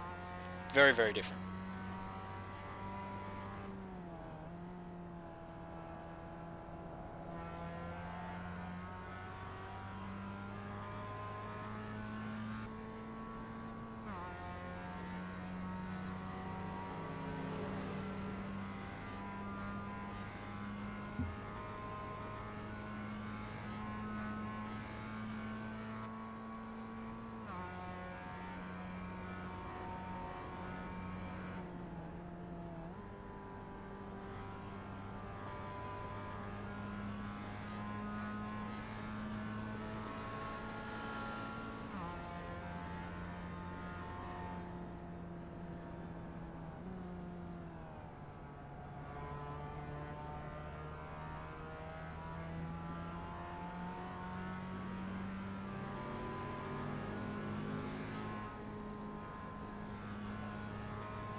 Sorry to interrupt, we're just hearing news that we've got a damaged Mazda going over the top through McPhillamy Park, number 909.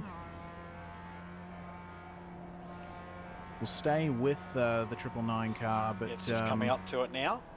we'll just keep our eyes and ears out for any incidents over the top. So the purple MX-5 just ahead is the 909 entry. He's going very slow. Oh, 999 gets a bit of a bump and a help down the hill. Yeah, quite a difference in cornering speed there from Paul Smith.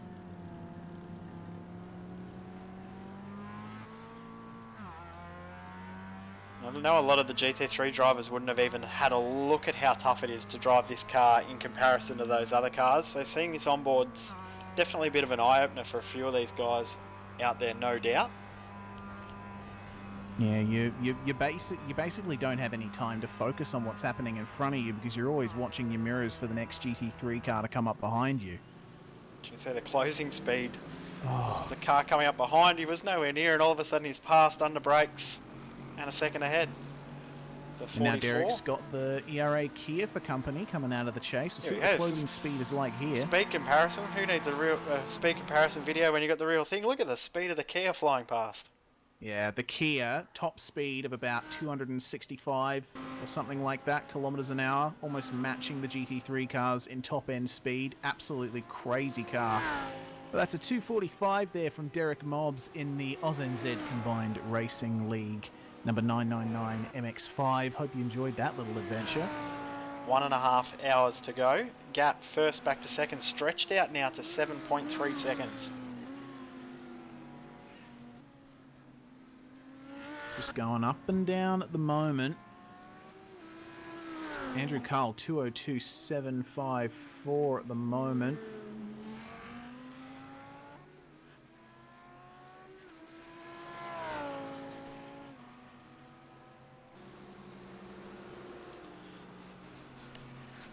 So we've officially got 10, maybe 11 cars on the lead lap. No, Buttercup's gone a lap down with that pit stop. The ERA are currently bookending the top 10 at the moment. The 226 in the lead. And the 227 and 228 taking up positions 9 and 10 at the present time.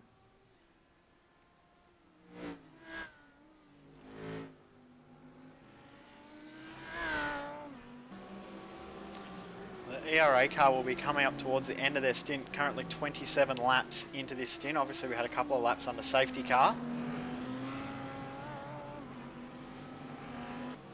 But this, the way this race is panning out actually is playing into the hands of the car that you see just behind. Car number 3. The Mad Cow Racing car is definitely not out of a podium spot, even though they are not on the lead lap. With the way that the strategy's still going to play out a full length and a shorter stop for most of the cars out there. That Mad Cow car only has to pit for basically half a stop. Probably a 20-second stop for fuel, and that'll be it. They'll be done. Yeah, I think it's Certainly a little worth way to keeping go. an eye on. Yeah, you just never know. Interesting to see what driver movements will happen in this last stint, whether people will stay, whether they'll change. You'd think ERA 226, you think they'd stay with Andrew in the seat. He's been very quick. You'd think the 35 car they'd probably keep Phil Sell in the car. He's been really quick. Hampstead, you'd probably think Hampstead would stay all the way, wouldn't you? Yep. And then OSR, maybe Van Gisbergen if he's still around. They'd probably put him into the end. Yep. TorqueInc, I don't know. I think we have to keep Stratford in the car just to make the even share. I think Stratty's short on laps, so he'll have to stay in the car.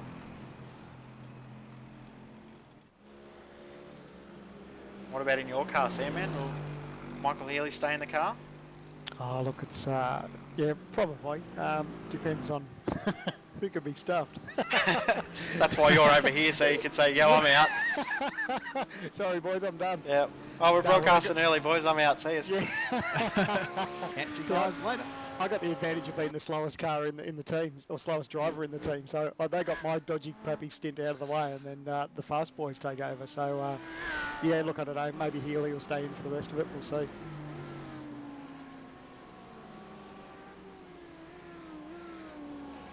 gap. First back to second was 7.3, now down to 6.3 after that lap. 1 full second gained by Phil Cell over Carl.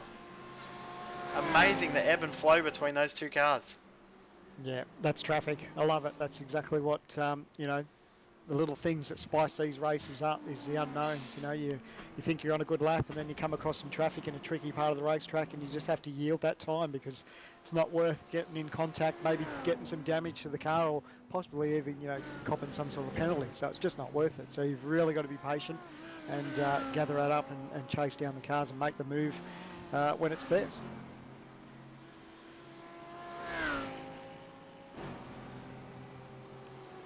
Don't forget we'll be live tomorrow night for V8 Supercar official online series. So just heard a car in the fence. Oh, it's the Kia.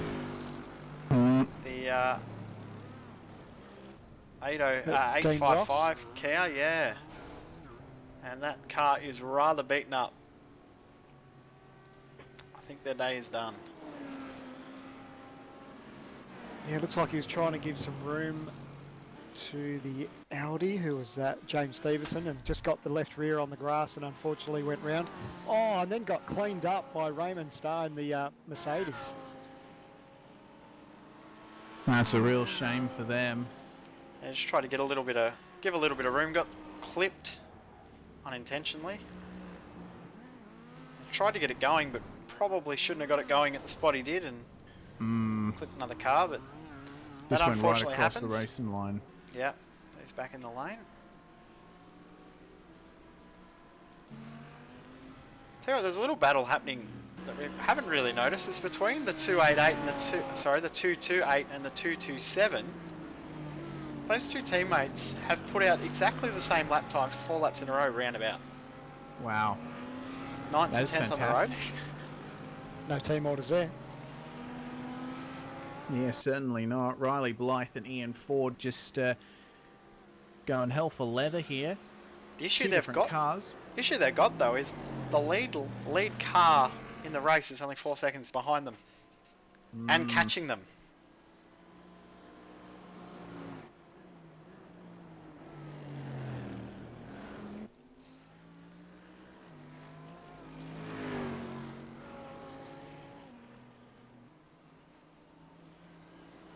I've got the Dynamic Sim Racing Alpha team in the pits in the 684 with TJ Brown at the wheel.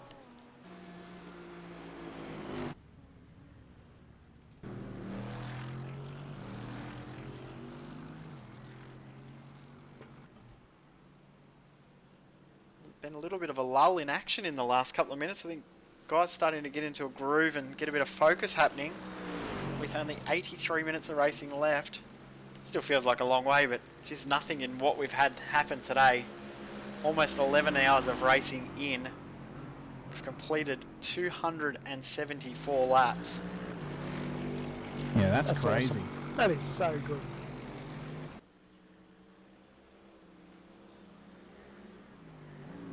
Everyone knows coming into these events just how much work is in front of them. You know, the unknowns of racing these length of races. You know, you've got so many things that come into play, whether it be driver error or you get caught up in incidents or, you know, all sorts of things. But you just never know, and that's what I love about endurance racing is the unknown, and just so much can play out. And you know, it's the old adage, it's never over till it's over. But boy, oh boy, these things just throw up so many curveballs from time to time.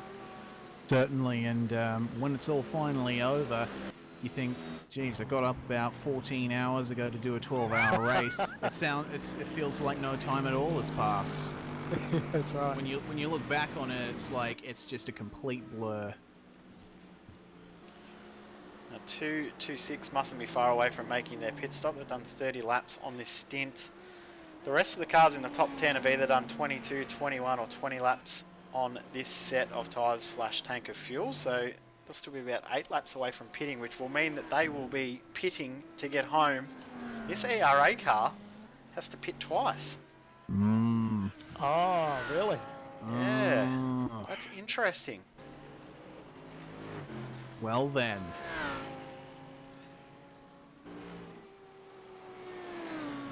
What about the number 35? Does that need to pit only once?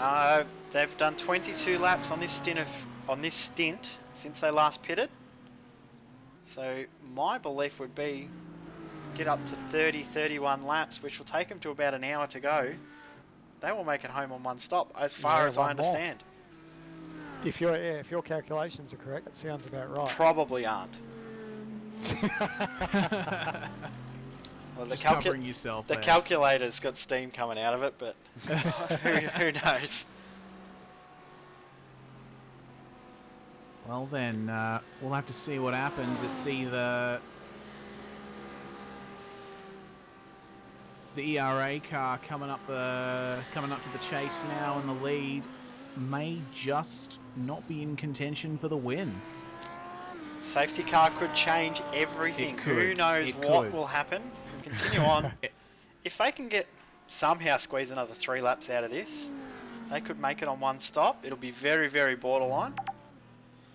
But 2:02s by 30 to make an hour 6. That'd be close. And it's at this point in the race where it's really put into perspective, like, just how much literally everything you do in the race beforehand affects where you are now, because every little lift of the throttle, every little lift and coast in a braking zone, every little short shift is going to make a difference at this point. It could be the difference between winning or losing the race. Every 1/10 of a second you gain in the way that you pass the slower cars change everything. If they can get 3 more laps, it'll take us down to an hour 13 to go, and I'm going to guess if they can do that on one stint, that'll give them an hour 6 to an hour 7. On another stint, leaves them 6 minutes short. Depends on how far they can get this stint though. We'll be watching the number 226 with bated breath as he comes over the top and into the S's for the 277th time this race. Love watching this Audi go through the S's. It's just so planted.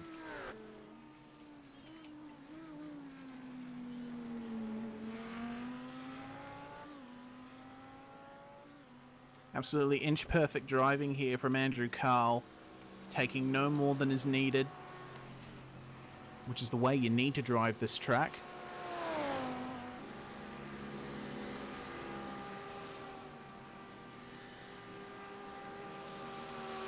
Geez, Jay, you've got my head spinning now, thinking about... You got the calculator ERA. out now too? I'm just thinking. You'd be more of an abacus man than a calculator though, wouldn't you? I think it's going to continue on. You're from the era where a tablet was something completely different, wasn't it? You have one of them for a headache, don't you? I thought a tablet was a piece of stone that they used to etch out. Oh, geez, you are old school. Oh, you're older than me. Well, we've got a car stationary on Mountain Straight. The car 111, Damien Charleston. Well, it looks like he's going to get it back underway. Yeah. Who does Zach Challa drive for? He said something over the voice chat about having to escape up the top of the mountain or something like that.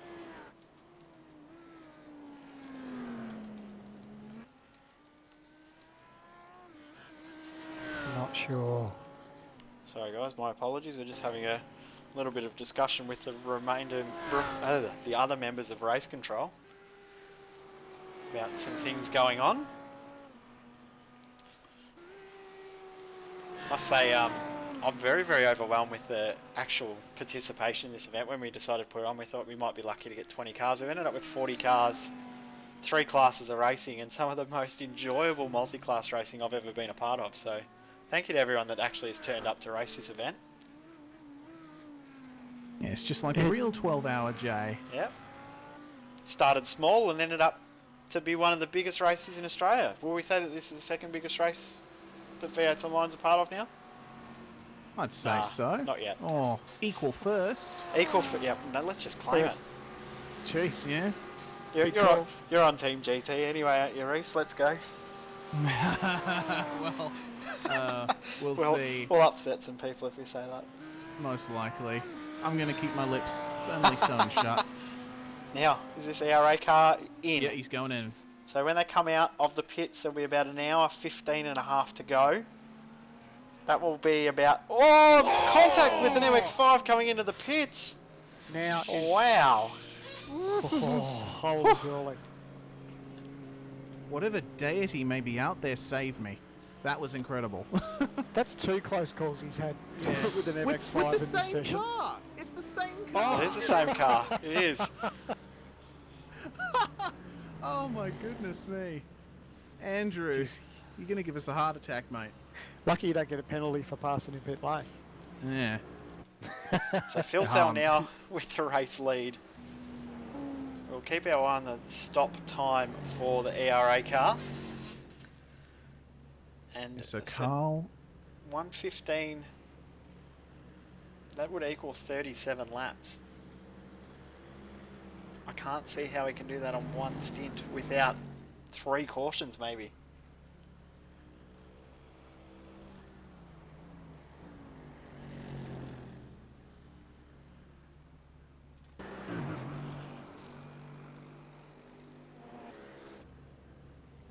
So Phil Sell now coming up across Skyline, and that You know ERA how- car is still in the lane.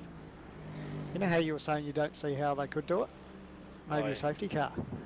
Maybe. Yeah, Maybe it's they're like I said. that's what they're hoping for. Yeah. Yep, They're ready to every go. little bit of fuel saved.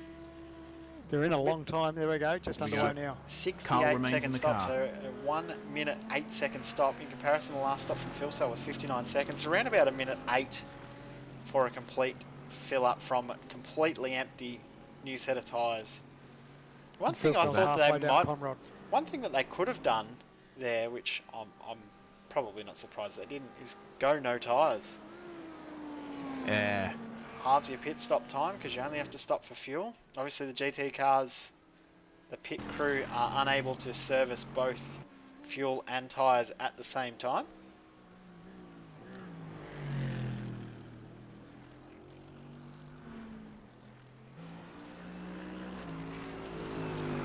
There we go. We got a fully laden number 226 car back out onto the circuit. They drop back Now to all P7. eyes are going to be on them. Yep. Now, Jay, you haven't worked out about how to bug the team speak so we can work out what's going on. No, I haven't got that far yet. Although we do have the former pit reporter that might be able to... Oh, You're asking the wrong back in the person. old job. Yeah. Talk about being thrown under the bus too. Yeah, time to put on the Larko suit again. We need a whiteboard first though. Now, one thing I've just noticed is, have a look at the gap from Richard Hampstead's TTL Audi to the Mercedes right behind him with Christian Elwood. It's down to 2 seconds. And then And- nothing in it for the And TorqueInc Stratty's car sticking, behind him. yeah, Stratty's sticking in there too. And a bit of news from the number 48 TTR car. Michael Healy's just lifted off on Mountain Straight and let Kurt Stenberg by. Healy must So- have some sort of issue because obviously we saw him slow because he was ahead of Elwood. He's now nearly 20 seconds behind Elwood. That's only 10 or so laps ago. Yeah. Could he be saving fuel? I don't know. Might be driving to a number to make sure he only has to stop once. Maybe. It's That could be it. 28 laps into a stint, so if he goes another 3, that gets him 31, about an hour 6. Might not be able to do it on one more stop the way he's going at the moment. Oh, wash your mouth out. Because remember, he pitted just before that last safety car come out, Yes. whereas the Oh, other guy, actually, there's another was car, car right. 44. Yeah. Yeah, Kyle Stevens. Yep. He did jump on the voice chat and notify all the drivers Yeah, that he he's was okay. stopped at that point, so he's managed No to get going caution. again. No caution. Staying green. That was close. Heart attack Yeah. stuff. Yeah, it would have got Healy's attention, no doubt.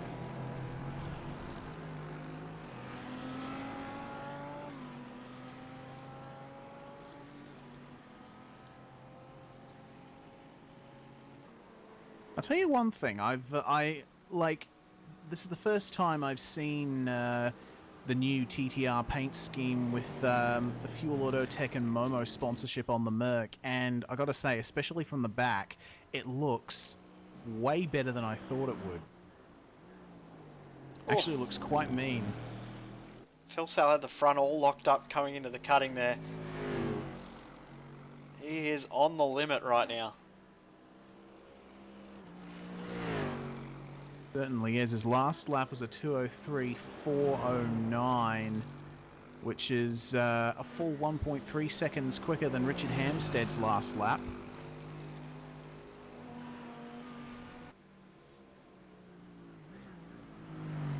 Meanwhile, we are waiting for the ERA car to come up to the racing line, to the start-finish line, number 226, a 2:02.1. Wow, fastest lap of the race. Lap. Wow.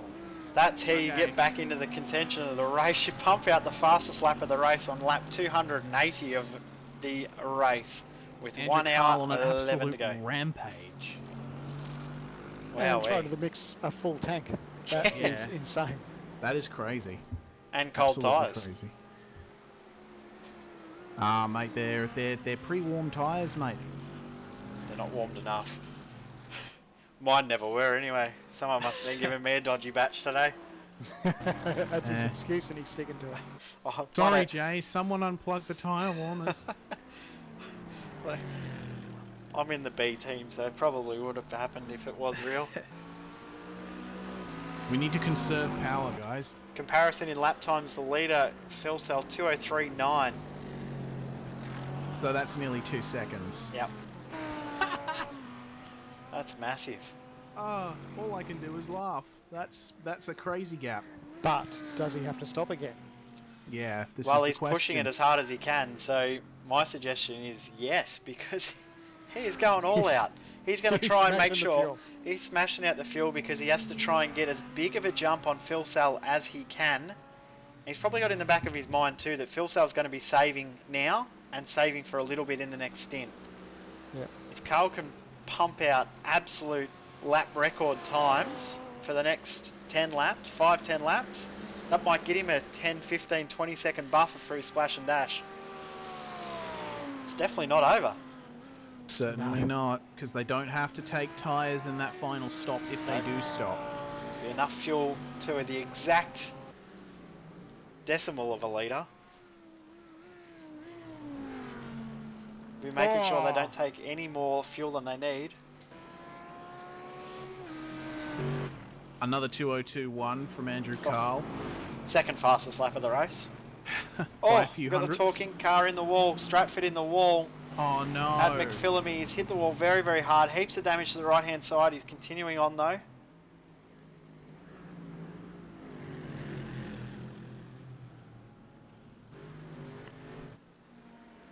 There's a big hit into the wall and there's a lot of damage to the... Huge traffic here for Andrew Carl coming out of Griffin's. He's on the headlight flasher. Whole bunch of cars here up in front of him. And this is the worst part of the track for it. Yeah, he didn't want traffic here. Good to see some cars actually able to get out of the way, but it's tough too in the big GT3 cars to actually get out of the way in some of these spots. Just have to play follow the leaders sometimes along the top here. Yeah, you certainly do. Andrew Carl coming up over the rise at McPhillamy. Who's that in front of him? It is David Jellings, the Dynamic Sim Racing Mercedes.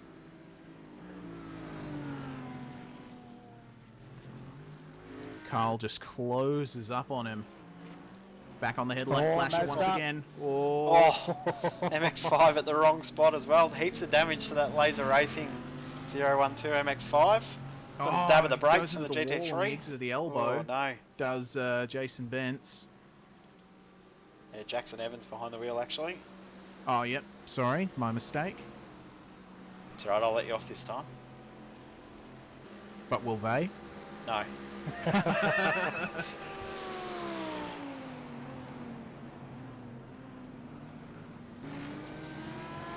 Alright, so.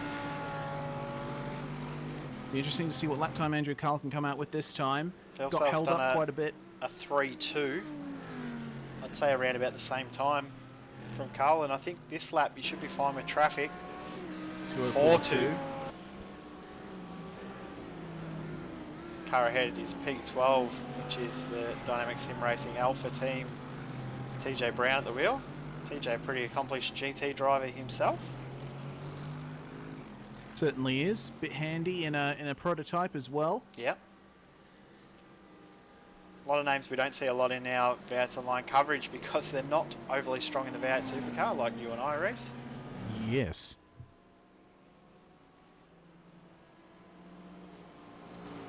But we obviously know them from other series that we participate in, mainly GT racing or open wheel racing or prototype racing.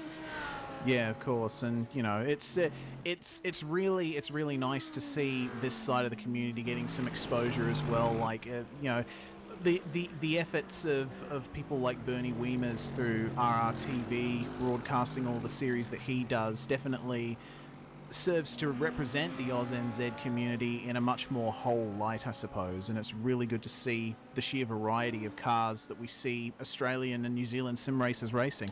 Yeah, it's disappointing that we don't do the old Grand Am series that we used to do race, and we used to do Wednesday night trucks. Sandman and I used to race in that, and disappointing we didn't continue those days. Richard Hampstead in the lane, but times move on, and we've got bigger series out now with the Premier Series, but we're also this year as well back into broadcasting Monday Night V8. Sam Sutton jumping in the TTL car, Monday Night V8s, and obviously the Porsche Series as well, starting in 2 weeks, the Carrera Cup Series. Looking forward to that. Reese, I know you'll be racing that one. Yeah. And Sam, man, I don't know if you'll be running in that one or not. I'm not sure.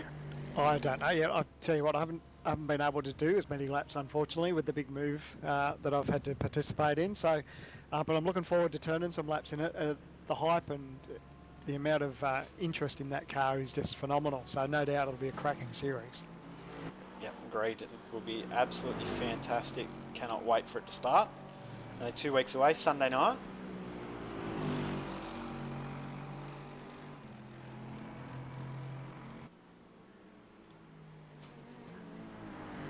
I'll tell you one thing, not to toot my own horn or anything, but I've noticed You can toot it, mate. You can toot it. the Fusion Sim Racing number 147 car moving up in the order. They are now in 5th place. Stenny plugging away very nicely at the wheel of that Mercedes. Pit stop time for the TTL car, 1 minute 8.4, so exactly the same time as the ARA car for their last stop. And it looks like the front end damage on that TTL Audi is fully repaired. They've kept themselves a quick repair to be able to do that right at the end, which I know a lot of teams are trying to keep some of those for the end of the race. They're in P7 at the moment. And for those of you who don't understand what we're talking about when we say quick repair, we've given each team 5 spare cars, essentially, cars sitting in the pits that have no damage on them, and the ability for their cars to be repaired with no penalty 5 times during the race. So essentially 6 cars. Car you start with plus 5 more, just to make the racing a little bit more fairer for the guys that get stuck in other people's incidents or unfortunately get taken out. And it's been probably the right number to have. It's effectively a new car every 2 hours, and it's made the racing a lot more enjoyable and entertaining now as we're coming down to the end of this race. Yeah, and it looks like Shane Van Gisbergen has connected to the server once again, so we may just see him jump into the Oceanic Sim Racing Mercedes at the end of their stint to bring the car home to the end. Car 147 in the lane. Craig Edwards jumping behind the wheel. Out yes, comes indeed. Steady. I've been following the guys in our little Facebook chat discussing strategy. They put Stenny in for a stint, keep it on the lead lap, and then they put Craig in at the end. And Craig is quite a talent in these GT3 cars, so I'll definitely be keeping an eye on him both as a team manager and as a commentator. Now, Phil So Sell. Sorry, you go, Sam, man. You can have it. No, I was just going to say that now we're at the point where these guys will only have to one stop. So we've got about an hour and 2 minutes to go. You think Phil Sell will be in the lane this time round? Coming in. ERA car 228 is in the lane with Ian Ford behind the wheel. So obviously, as we said, Craig Edwards in the lane. About to jump out. Looks like the 227 pitted a few laps ago. Riley Blythe moving over for Benjamin Smith. Yep. So it leaves now- Alwood, Stratford, Healy. Healy's done 33 laps on this stint. Yeah, we're worried about him maybe not making and having to make 2 stops, so that's good. So the real number that we have to watch out for is the 2:26, where he ends up after all these pit stops have done, and will he get himself a big enough gap, as to just look at his last lap, a 2:02.172. So that's the third Crazy. fastest lap of the race.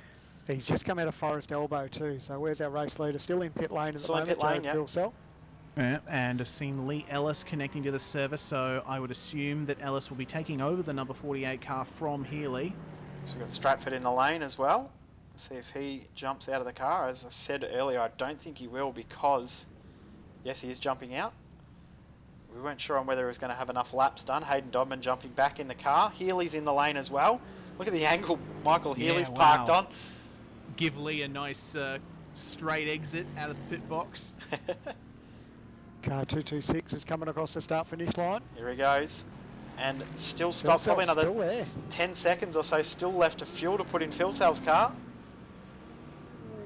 He'll be screaming at his pit guys. Alright, there we go. And right on cue, a 1:08. As we said, a 1:08 was about the stop time you needed. And Healy's still behind the wheel, so no change in driver there. Okay. Now gap from our lead car, which is the 226, back to Philsell in second position, 10.7. Now that, at the moment, is not enough for him to do a splash and dash with 1 hour to go. Needs to extend that out probably another 15 seconds. They'd be fairly keen for a pace car, so Yep. or safety car. So that's maybe what they're playing at. You know, he's not saving fuel. He's absolutely wringing the neck of that thing. So yeah, that's probably what they're thinking about, or maybe even try to push that margin. But geez, to think of the time difference they need to actually get down pit lane, put enough fuel in it to make the end, and then get out. They still really need to push on. Yeah, it was about 20 seconds to cycle the lane without your stop time. So they need to have 20 plus probably 10 seconds of fuel we'll go by. So that's 30 seconds of stop time, of pitting time. Need a 30-second gap. Currently, as it stands, is 11.5, and a disappointing last lap too from Andrew Carl at 2.8. Like, that's terrible pace. I could only dream of that sort of pace. While we've been talking to OSR, have done their stop, and Shane Van Gisbergen's jumped in. Yep. Yep, just ahead of Craig Edwards there as they come up over the top. And Shane has had really good pace too, race pace. He had really disappointing qualifying. I think he qualified in 17th or 18th position. But his race pace has been absolutely incredible. Yes, a few of us were sitting around watching his times and cutting laps, and like you said, it was pretty impressive to see him having to run the way he was. So no doubt that's why they've put him in the car for the last stint. And boy, oh boy, I tell you what, there's a couple of people that love a safety car, and I think this team would be one of them too, because if they bunch the field up and have Shane in the hot seat for the last stint, look out. Do the 226 really want a safety car? Just putting it out there, thinking about it. If they get a safety car, it bunches the field up, then they will be at the back of the pack. Yeah, and if I think they wanted to stay green and again, extend the lead. Yeah. You reckon stay green, push it out to 30 seconds, you think, if that's what they need? That's what they're going to have to do, because I think a safety car absolutely ruins their race, because it puts them back behind the rest of the field. They have to pass everyone. I mean, they've got great pace, but I don't think they can save enough fuel from a safety car. I could be wrong. Yeah. Nah, definitely not. Even in sixth gear and clutching it all the way down the hill, it's doubtful, considering when they pitted. But we'll just have to wait and see. Only one way to find out for sure. Yeah, we'll find out in about 58 minutes. We're into the final hour, boys. Wow. I've hardly taken a breath, but it's been awesome fun already. Now? Goodness me. It's 5:30 over here in WA. The race started at 6:30 my time. Yep. Or thereabouts. It started 9:30 a.m. Australian Eastern Standard Time, or Daylight Savings Time, because you're on that stupid time as well, Sandman, that new Queensland time that you're on now. Oh, no, nothing wrong with that. Nah, real time. Real time, mate. Tell me again Not how that- good not it is that at fake being time. dark. How good is it being dark at 6:30 on a summer night, Sam, man? It's feels- great. It's The great. thing that does my head in is getting up at 4:30, 5 o'clock and the sun's up. Nah, pass on that. I'd prefer the sun to come up at 7 and sun going down at 9. I'll tell you what it feels like to me in WA. No different. Normal. I have nothing more to say on that. You ask me about daylight saving, and I will absolutely just. You won't get me to stop. When we trialed it, I did not have the best of times. Love it. I wish we could have it all year, but anyway. Can't believe we're actually talking about daylight savings on a Anyway, broadcast. there's a sim race on. Yeah. Is that? Daylight saving all year. Wouldn't that defeat the purpose of daylight saving? Nah. I mean, it'd be Just a dark until permanent 9 in the shift to morning, 1 but hour before. I like having sunlight after work. It's good. Welcome Anyway. to the daylight savings debate. Yep. We're here all week, guys. We'll continue this tomorrow night. Now, just looking at the pit stop times last time around, we were talking about something strange going on with Michael Healy. I don't think he's taken tyres. 42-second stop last time. It's jumped him ahead of TTL, ahead of Torque, ahead of OSR. Yeah, but the scary bit is if his tyres go south for the winter and these other guys have got fresh tyres, they're only a couple of seconds behind him, so he may be a bit of a sitting duck. Now, question coming from our Twitch chat, Reese. Yep. What duties does being a team manager cover in iRacing? Oh, it's mostly just organising people, telling people what to do, and reprimanding them when they do something silly, which fortunately doesn't happen too often in Fusion Sim Racing, thankfully. Yeah, it's pretty cushy actually. You know, we talk to sponsors, send out emails saying, hey, would you like to give some money to our sim racing team? And we'll put your logo on our cars, all that jazz. But yeah, mostly it's just being the face of the team, representing them in discussions, all that sort of stuff. It's a bit different to what it would be like in a real sim racing team. In a real racing team, a real sim racing team. Goodness me, shows you how long I've been up. But seeing a bit of a pass here, the number 48 getting passed by Team TTL. Sam Sutton there at the wheel of the Audi R8, showing that yeah, we got our straight line speed back, boys. But yeah, being a sim racing team manager, it does take up a bit of your time. You are mostly involved in discussions with other team managers, with people who organise sim racing leagues, asking questions about the series, what it entails, how to enter, and then asking our coordinators to put together entry lists, figure out when people are available, all that sort of stuff. There's quite a bit that goes into it, but it's quite an enjoyable thing to do.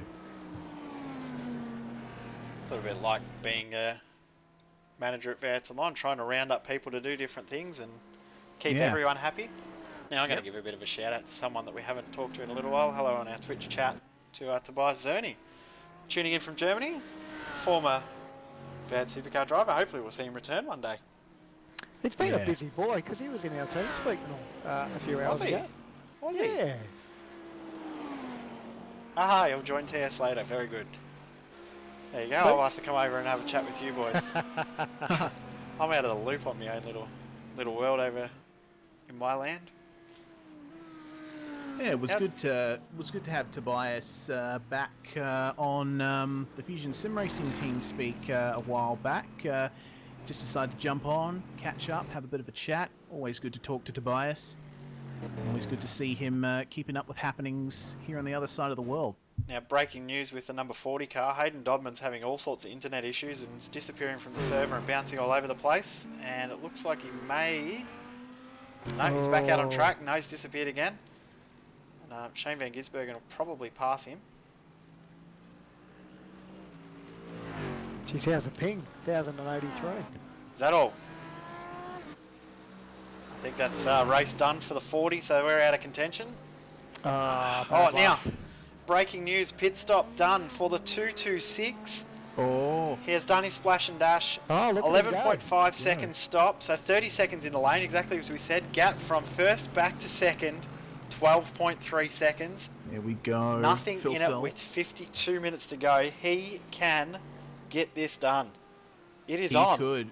Phil Sell just coming into the cutting now. Andrew Carl just exiting Griffins. It's on, guys. I'm really think looking it's- forward to this finish. I'm going to call it early, and my teammates are going to hate me for this, but I reckon he might do it. With the pace he's shown, there is every Oh, yeah. chance that he can do this. Yeah. And actually, have you noticed his fastest lap time? I hadn't noticed it. Fastest lap of the race at 2:01.9. Oh, what? I hadn't even noticed I'm that in the done. whole talking about other stuff. 2:01.9. I was lucky to do a 2:05 something. I'm done, man. Goodness me. Andrew, you're so bloody quick. So hello to everyone that is watching in for the first time, watching on our 3 broadcast channels over on twitch.tv/VAtsOnline, on our YouTube channel, youtube.com/VAtsOnline, and also on our Facebook stream on Facebook Live, facebook.com/VAtsOnline. Make sure you like all our channels so you can get alerts as to when we go live. We're live broadcasting most Sundays and Mondays. Most. Yeah. And if you And don't know above the who we are, comments- we're Vouts Online and we're pretty useless. But we're honest enough to admit that we are, and that's what we love about Vouts Online is we don't care. We're happy enough to admit that we're hopeless. That's a resounding endorsement, Jay. Fantastic. I think we should run through the top 10 as it stands right now, just to get away from that. It's currently in first position, the TTR number 35 car. You may notice if you've only just tuned in and haven't been alerted to the news late Friday, new driver driving for that team, as well as new sponsorship from Fuel Auto Tech. Jared Philsell behind the wheel of the number 35 TTR car. You will have to get used to that throughout this season. Yeah, it's still new to me, eh? I was going to say, have you got your head around that yet, Reece? It's just like he's in the wrong car. It's sort of the right colour, but not at the same time. Currently P2 is the 226, Andrew Carr behind the wheel of the Evolution Racing Australia car. It's been the fastest car on track all day. 2 little incidents for them has probably cost them an enormous lead. One involving the 35 car where the 226 car actually had a bug similar to what I had, where the in-car iRacing spotter has decided to take the day off and gone to the pub. So they didn't know that the car was beside, and they made contact that caused damage to the car. And then they also had a little whoopsie-doo spinneroonie at Forest Elbow and caused a fair bit of damage to that car and had to tow when they had about a minute lead earlier in the race. So unlucky for those guys, but they're still in it. Gap first back to second is 12.9 seconds, and third place for TTL if someone wants to run through the next couple. I'm sorry, which car did you stop at, James? TTL. TTL. Number 91. Number 91. Sam yes, Sutton indeed. at the wheel. So, next up in line is the Fuel Auto Tech TTR number 48, Michael Healy at the wheel, with a car that is looking severely more damaged than it was when I saw it last. Missing a Yes. bonnet, front end crumpled in a little bit. Not quite how we'd like to see them. The number 351 Oceanic Sim Racing Mercedes with Mr. Shane Van Gisbergen at the wheel is currently in 5th place, followed closely by Craig Edwards and the number 147 car of Fusion Sim Racing. Number 7 is the Mad Cow Racing Buttercup car. James Stevenson at the wheel. We saw they were a lap down earlier, but just like we said, they're gaining positions back. Meanwhile, the Torque Sim Sports entry, Mitchell McLeod at the wheel of that car, number 40 over the top in P8. P9 is the Evolution Racing Australia, number 228 car with Ian Ford at the wheel. And rounding out your top 10 is the number 14, Synergy Sim Racing with Michael Schreier in the cab.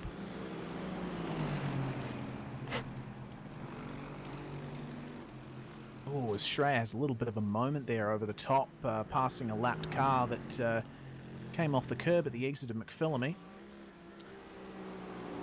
We have to keep our eye on the gap from first back to second, with now 12.6 seconds live.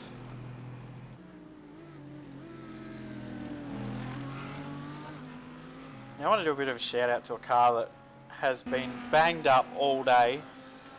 Car number 44, I don't know if you noticed, Sam, man, but 44 hasn't looked straight all day. It's been bent up, banged up, facing the wrong way all day. They're still pushing on. They're currently in 25th position.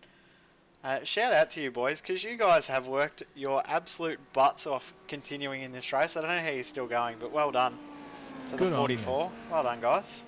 Good to see. There are plenty of teams that would have given up and walked away far before you guys, but yeah, it's great to see your car still out there turning laps. The last car on track that is still lapping around is in 32nd position. The 855 Care. I don't know how that car's still going. Yeah, she's seen better days, hasn't she? Yeah. But still going on, which is great to see.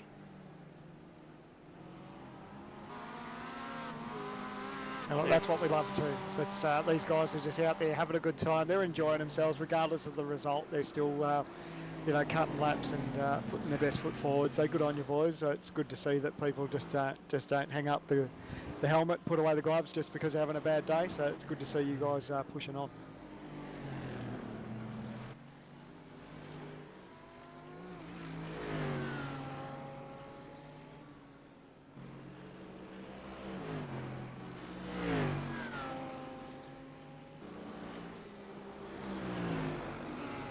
Now, Jay, you said you were going to think about the gap between first and second. It's now 12.3 seconds last time round. It's actually live down to 12 flat.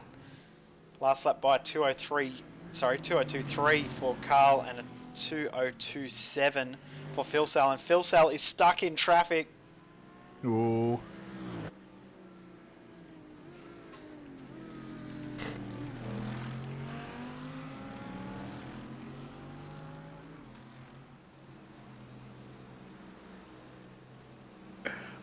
I'm just having a little giggle to myself because I'm getting excited about how this is all going to play out.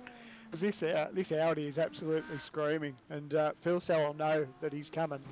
And boy, oh boy, with 45 minutes to go in this race, I'm on the edge of my seat just to see how this is going to play out.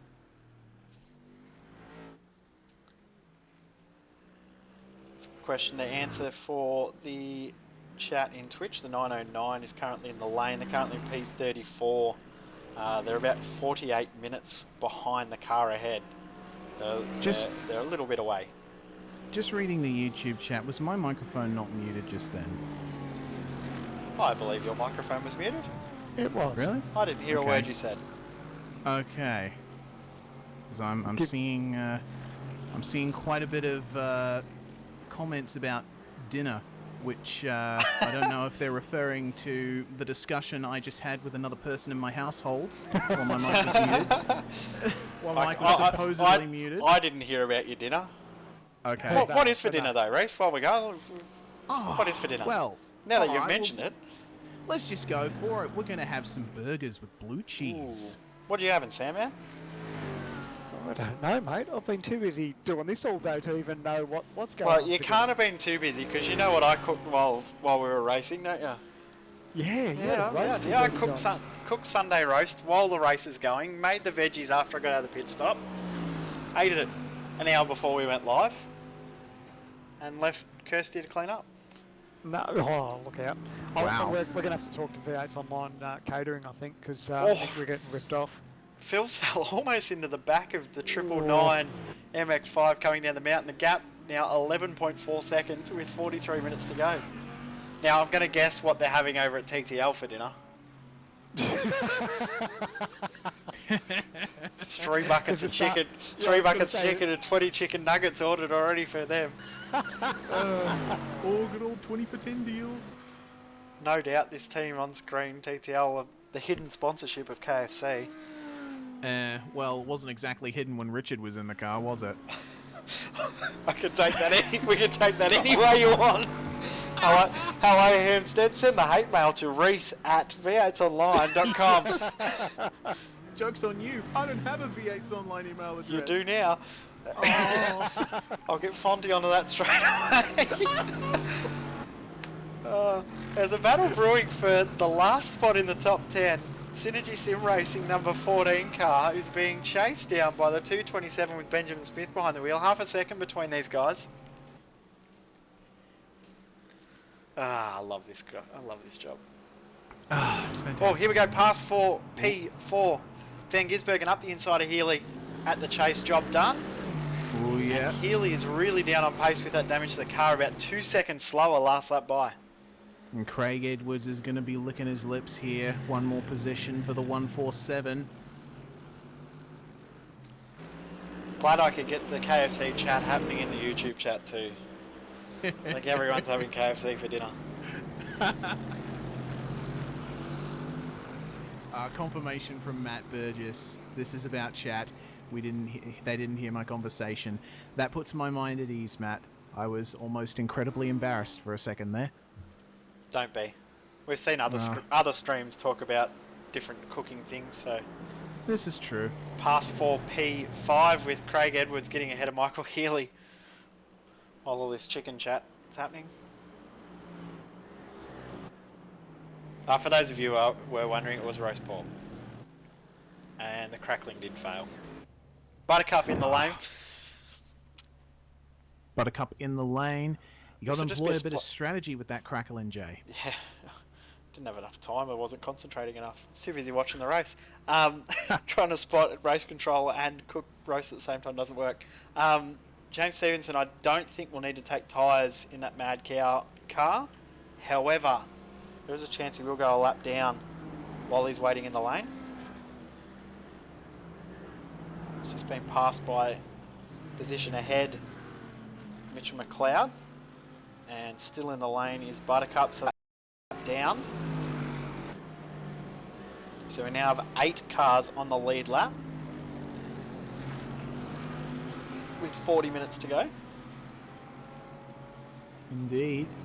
Gap is out to 11 seconds between P1 and P2. Now the 909 car has returned to the track with after doing a 8-minute pit stop, and have a look at the front wheel on that car. Oh. Looks like it's crabbing a bit. I think that car has a little bit of damage. Just a little. Yeah. Well, and they're in the fence. There we go. In the fence. Take it back to the pits. I think that's race done for those boys, which is unlucky, but they've done a really good job today. They will finish 4th in class. Good job, guys. Podium finish. Yeah, 3rd in class. Well done.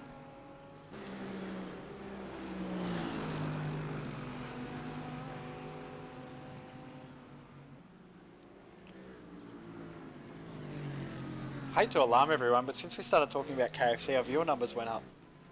Oh. I think it's a sign, Jay. I think it is. Now have a look at the battle for the ERA number 228 and the TorqueInc number 40 car. Ian Ford, Mitchell McLeod, side by side down Conrod, straight into the chase. McLeod clips the curb too.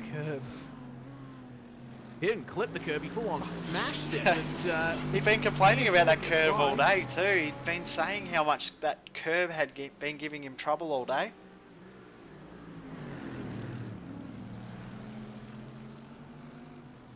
Now, Buttercup's still in the lane.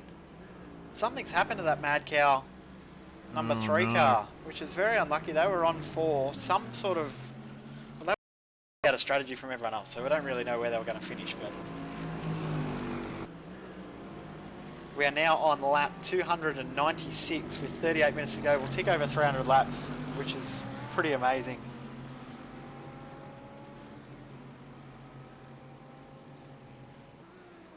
Nine cars left on the lead lap. Gap from first back to second, 11 seconds. 38 minutes to go. Oh, You're licking your lips there, Sam, man. mate. Stick with the battle between Ian Ford and Mitchell McLeod at the moment.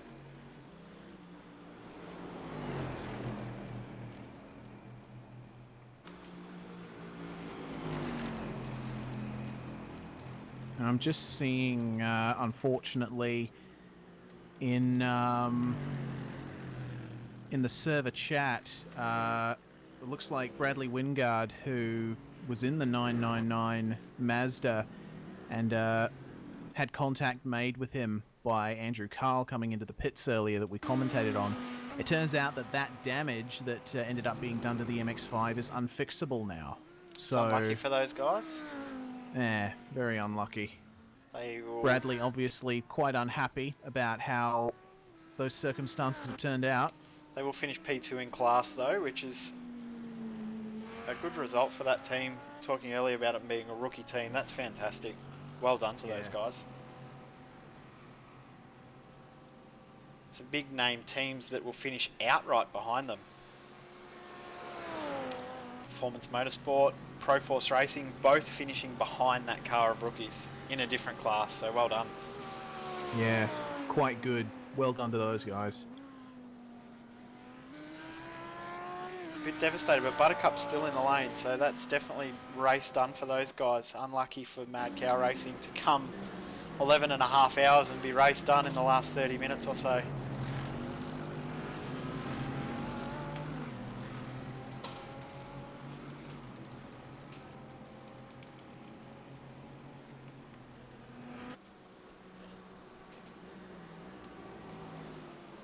Tell you what factor we haven't thought about in the last little bit. We still could have a safety car, who knows?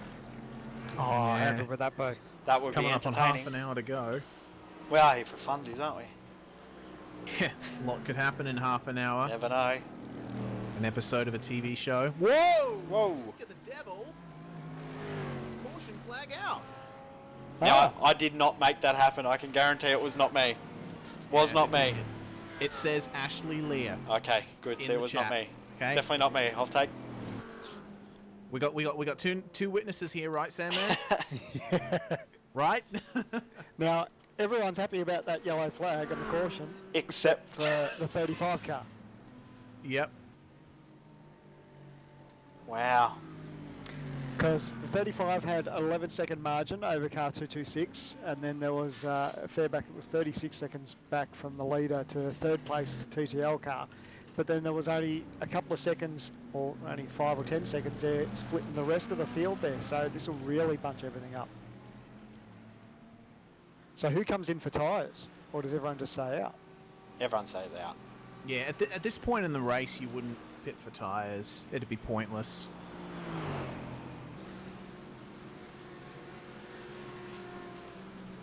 Now, a few guys in the YouTube chat are taking blame for the safety car. They were demanding it, and they feel like that throwing those beer cans over the fence is Force Race Control's hand. So those louts up the top of the mountain, always their fault. It's not Jay's fault. We'll blame it on Sean. Hashtag Sean's fault. Yep, that's it. I don't even know if Sean's out on track at the moment, is he? But if he is, it's his fault. His car is out on track, so those of you who have no idea what we're talking about, just look up hashtag Sean's fault on Facebook and you will see all about Sean Thompson and what is his fault. Shout out to Sean, by the way. Was good to meet you in Sydney the other week.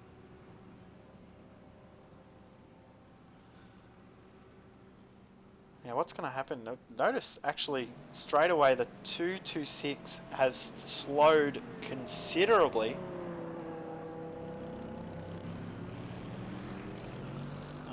Maybe they were still tight on fuel. Yeah.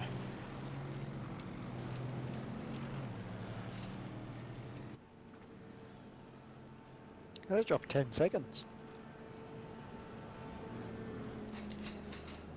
It's a bit strange. Quite odd. And they're still going very, very slow, so they must have been very tight on fuel. And one car that we can't discount is on screen at the moment. The 351 OSR car with Van Gisbergen at the wheel. His race pace has been incredible today. Remember I said not that long ago, I said once Shane gets in the car, they'd love a safety car. This has fallen straight into their lap. There'll be about 20-25 minutes left of racing when we go green.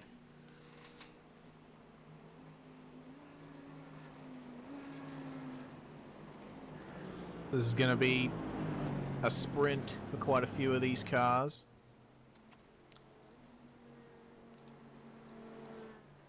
And while we're bunching the field up. If you are wanting to keep an eye on what is happening in the race, wanting to see where all your favourite drivers are, you can check out the live timing at www.v8online.com/live-timing. It will have all of the cars listed in their current position, including in classes as well. It's got the classes all separated, so you can check out where everyone is and see what is going to happen this last half hour.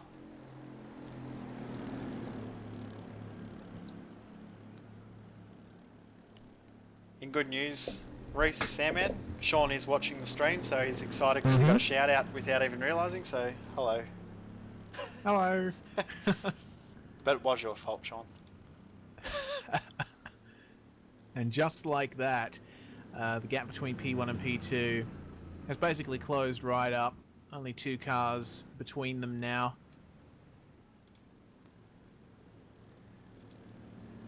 And I would bet that Andrew Carl will be really, really liking this, because they've done their splash and dash. They're completely fine to the end. Everything is absolutely inch perfect for those ERA guys at the moment. And they're bloody quick. Yep. That too. in a nutshell. I suppose that factors in somewhere.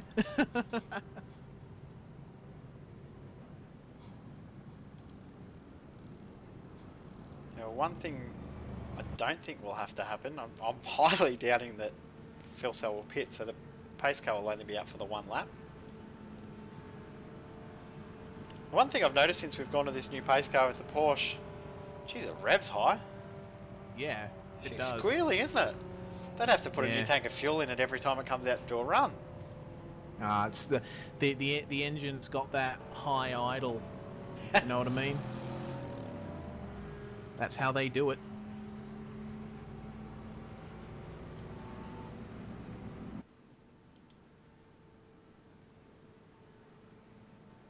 Only a couple of cars coming in the lane that are a little bit further down the field, probably to get out of the way more than anything. I wonder if the 48 will decide on it. Yeah, it'd be And they interesting. will. Just to fix the Get that repairs, I reckon. get that damage fixed, yeah. Yep, they got nothing to lose. It's Dynamic gonna Sim Racing promote. number 836 also in the lane, as well as Dynamic Sim Racing Alpha in the lane. Sorry, Rex. I was going to say that's going to promote the 228 ERA car to position 6. Also is going to promote Synergy Sim Racing car up a few positions to, I believe, 7th place after everything's cycled through, because the TorqueInc car was in the lane as well. I actually wonder if they'll do a driver swap and get Hayden back behind the wheel after his little internet dropout. Not seeing any change there at the moment.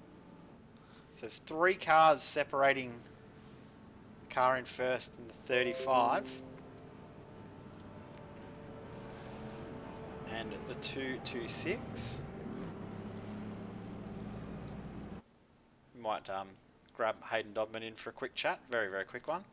Because I don't really want to talk to him. Hello, Hayden. How we going? Good, mate. What's happened to you? What happened with your internet issue?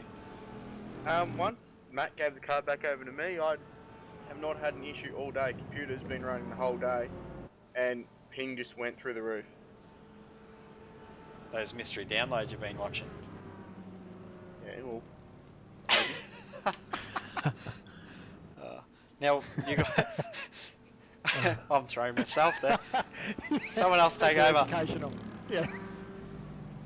no, we're really well- happy with how we're travelling. We thought we had a bit of a go there for maybe a podium position, but yeah, our luck didn't work. Who's your money on, mate? To be honest, I have not been taking that much note of it. I've been looking after our own race and trying to keep what we're doing, but yeah, can't really worry about everyone else. Alright, so what's the plan for the remainder of the race? Just Mitch smashing it around the mountain, not into the walls. I didn't mean to imply that. It'll be a win Well- it and bin it.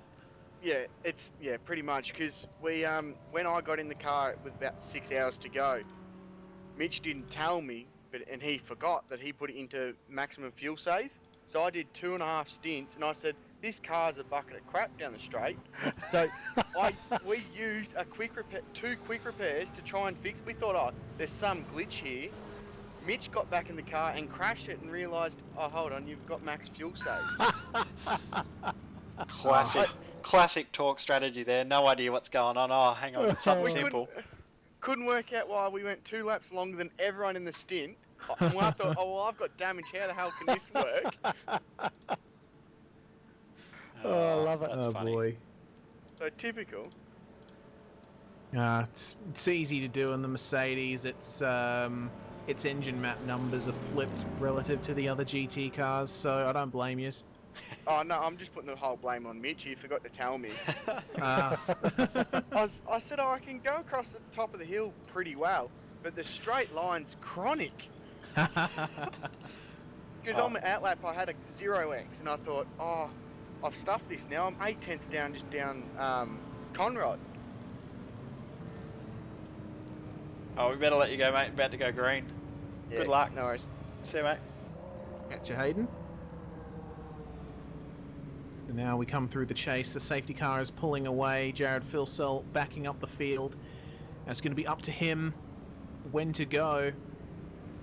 I'm sure that Andrew Carl will be hoping that these two cars in between them are quick on the mark. That's Ross Rizzo and Benjamin Smith. Away they go. Coming out of the chase. Down to the final turn. We're going to come around to start lap number 301 of the TorqueInc Bathurst 12 hour.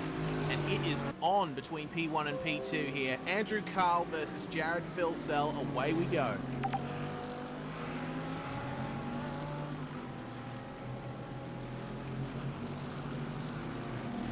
The good thing for Andrew now is there's only one car, and that's Benjamin Smith, that's between them. I think Benjamin will make it fairly easy for Andrew as he does. He just moves aside, so a nice bit of sportsmanship there.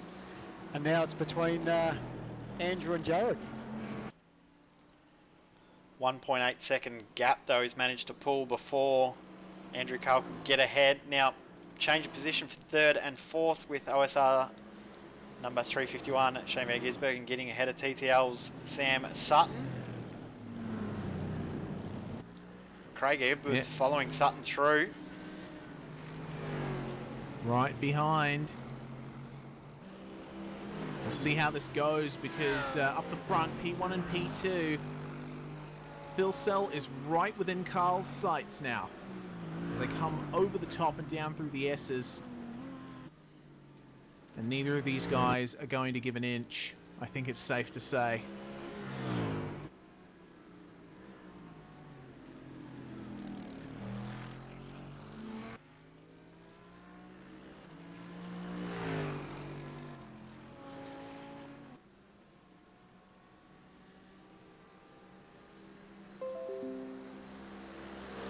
And now looks like Shane's cleared that traffic. Yep, so now he's been unleashed. There's the top two just ahead of him coming into the chase.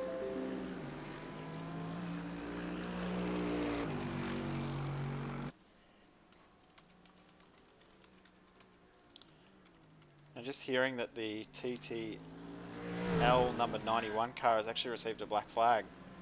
Oh no.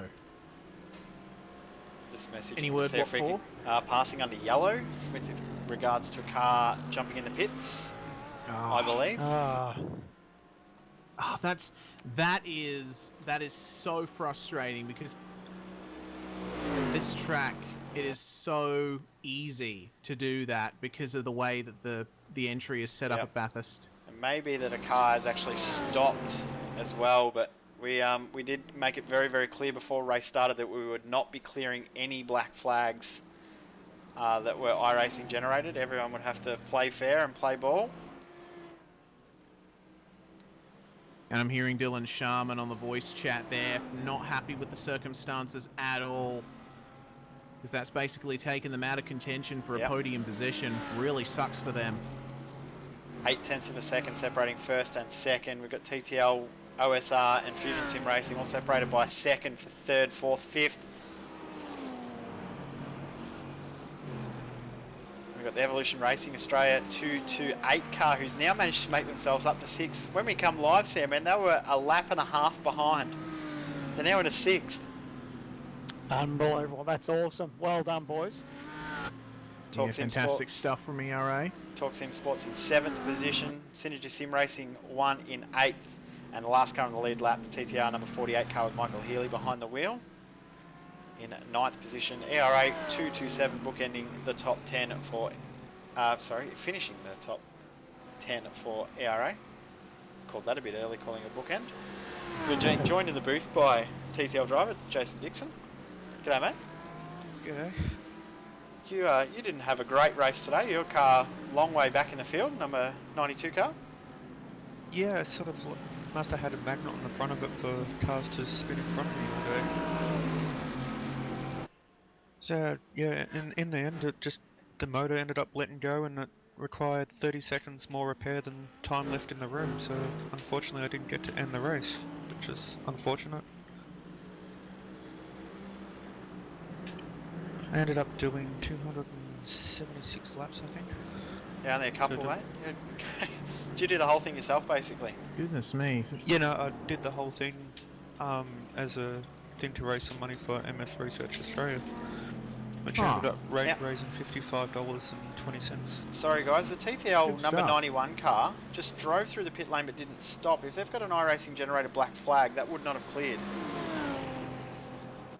Yeah, that's interesting. I'm not quite sure what's going on there. I guess we'll have to wait another lap to see how that turned out. I don't have any of my voice chat up or iRacing chat, so I can't see what's happening in the session, unfortunately. But yeah, well, I've got it all up, and I can tell you nothing has been said just yet. yeah, sorry, Jason.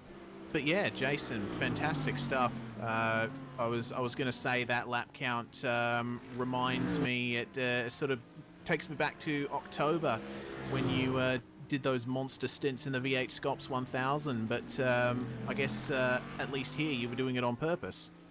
Yeah, it was originally a plan for me to have two teammates, but things happened and they couldn't make it through the day, so I got in contact with some people that were going to do the same sort of deal for me with Le Mans 24, or I was going to solo. Oh, sorry, Oh, change change for the the lead. lead, boys. Yep, Andrew Carl. Oh, Oh, maybe just gonna not. Try and find. No, he's going to fight back. Jared Oh. Purcell. Sorry to Sorry. interrupt, Jason. It's really on here up the front now. 20 minutes to go. Yeah, it's a long time to hold off Andrew. We spoke about just how quick Now, he's sorry, been in sorry that guys.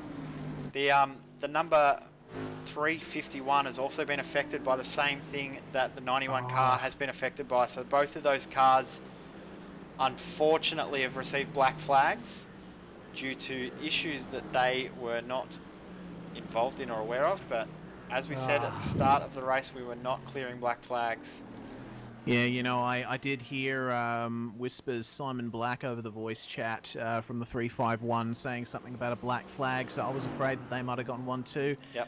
Unfortunately, that is the case, and now we've got two ERA cars currently on the podium, but FSR is chasing that third place car down. Jared is driving this on the absolute limit because I don't think there's any gap between the wall and the side of his car coming up the mountain. It's funny, we were talking about that in our team speak, just how much he rags it. But he's so calm behind the wheel. He's talking away like, yeah, no, we're going to do this, going to do that. And he's hanging it off every wall. Like, he's not hitting the wall. He's just so quick and so precise. It's actually unbelievable how he does it. But he's really going to have to rag it if he's going to try and keep Andrew behind him. He's got his work cut out for him for the next 18 minutes. Certainly is, and yeah, I guess we'll be buckling in and seeing how that goes. I think we better let you go, Jason. Thanks for joining us in the commentary box. Is there anyone you want to give a shout out to while you're here? Shout out to all the guys in the team for keeping me sane through the stints, and shout out to Hyper, Synspec Engineering, and Custom Image, our sponsors. Fantastic stuff, Jason. We just saw another attempt at a pass for the lead from Carl there. But yeah, thanks very much for joining us, Jason Dixon. I guess we'll talk to you again later. No problem. Have a good one. Thanks for the broadcast. Our pleasure, No mate. worries. Geez, how quick is Andrew Carl in a straight line? Yeah. This race has really turned on right now.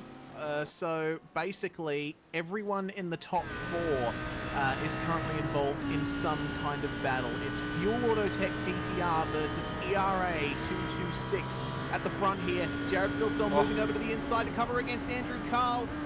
Jared Filsell's going to have the optimal line here. Oh, Carl just gets caught on the crown through Griffin's Bend. Jared almost hits the wall, or did he hit the wall?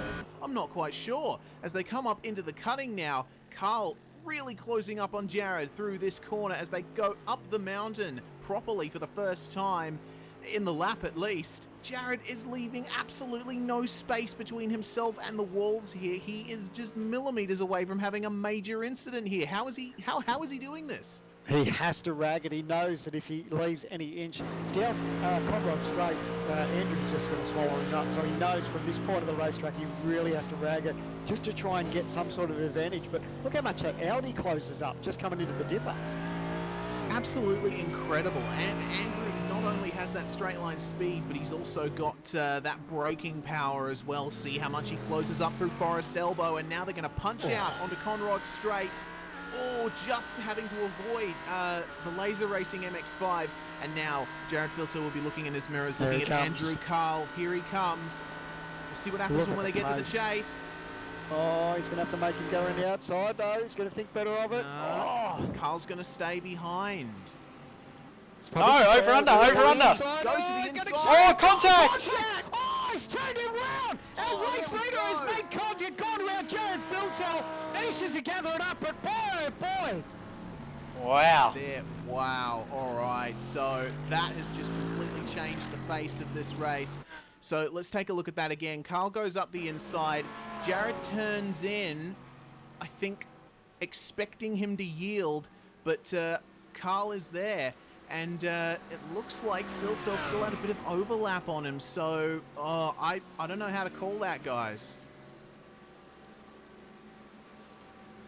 I'm staying out of it.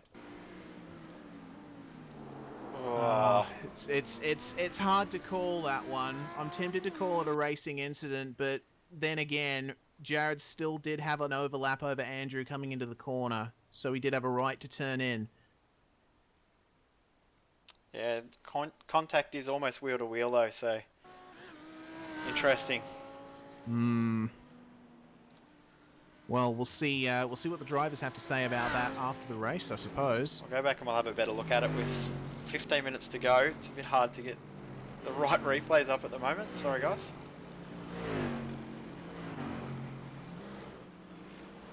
Doing a good job of breaking the new overlay software and the software today, so pushing it to the limit. Now, where has that put Filsell? Still in P2, 8 seconds behind. Oh, effectively, that's race over. You saw the pace that, that the 226 had, and yeah, it's unfortunate. It's a shame that that it had to end like that. ERA taking the race lead near the end under, I would say, controversial circumstances, but that's just the way it happens sometimes. It wouldn't be a long endurance race without some sort of controversy. Always has to be.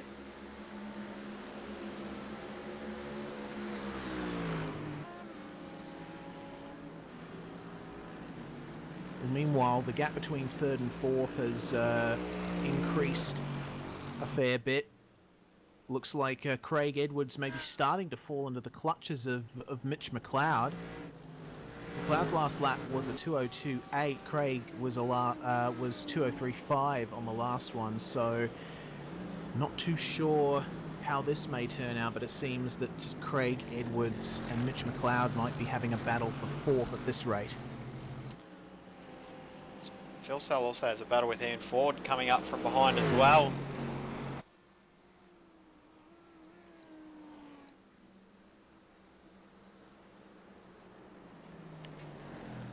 .12.5 minutes to go, or thereabouts. ERA 226 leading over Jared Filsell in the 35 TTR car with 2.28 ERA car with Ian Ford behind the wheel in P3. Craig Edwards in the Fusion Sim Racing. That car has come from about 14th or 15th when we went live, lap and a half down, like the 2.28. They've come back up fighting for a podium finish, which is fantastic to see. Just shows in these big long races you're never over until it's over. Yep, and experience trumps all, I suppose. It's all about knowing what to do and when to do it. You don't get to that point without doing a lot of endurance racing, and yeah, we've got plenty of guys in this field who know their stuff when it comes to this kind of racing.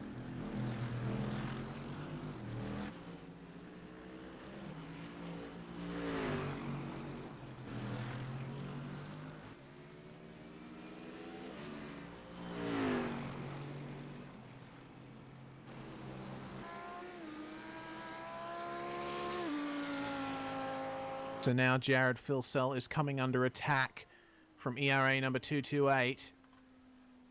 Ian Ford really monstering the back of him. Jared's last couple of laps have not been his best. They come across the line. Filsell does a 2:03.0. Meanwhile, Ian Ford does a 2:02.8. This is a bit of a battle heating up here at the moment, guys.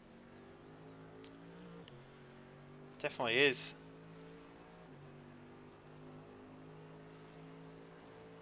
And Yep. meanwhile, Fusion Sim Racing and TorqueInc are going to go side by side down Mountain Straight. Craig Edwards is going to be guarding the inside coming into Griffins, but Mitch McLeod has a little bit of a run. He See might what be able to get happens around the here. outside here. Oh, He thought will about he? it too. He probably had enough room to do it, but he's going to hang it out on the outside, and he will be able to defend out there. Yep, so that's Craig Edwards down to 5th, but he's going to try and stay on the back, I would assume. I know from being teammates with Craig and racing against him, he's not one to give up. He will try and send it back on you, even if you're a teammate. No hard feelings, Craig.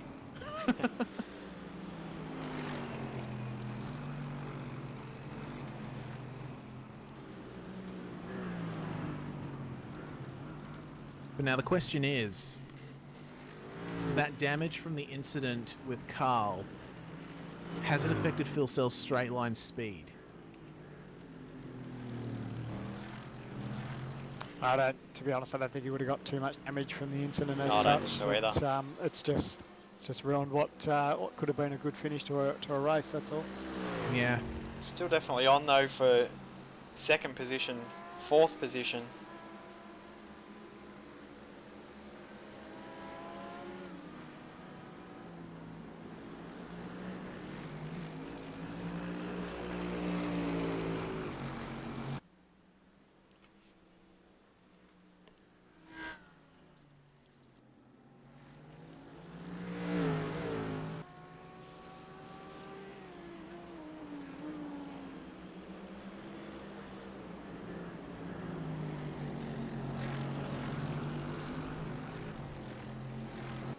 Now a run for Ian Ford coming out of turn 1 up the mountain.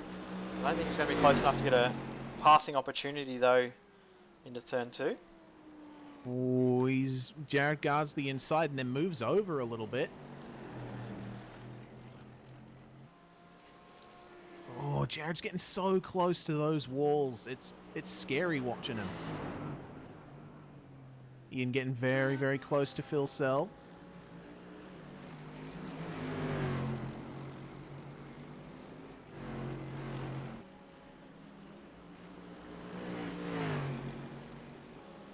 So we have 8 minutes to go. Oh, Filsell getting so close to the wall over the top there.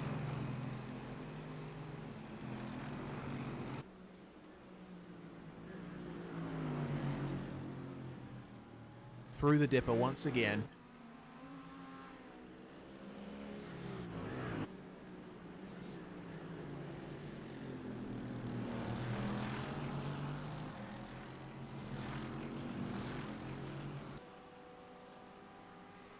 And they're going to pass one of the MX-5s here. Oh no, it's a Kia, sorry. That's a Kia. It's going a little bit fast for an MX-5. That's quick. Yeah, that's what happens when you watch the cars from rear chase view. My Yep. apologies. But Ian got a bit of a slipstream from him. He's staying in touch with Jared, I think, with about 7 or 8 minutes to go of the race. Ian's just biding his time. If he can stay close to Jared, he'll probably send it into the chase on the final lap or something like that. Oh, Ian just running wide out of the last turn there. Lost a tiny bit of time, but he's got another straight to make it all up.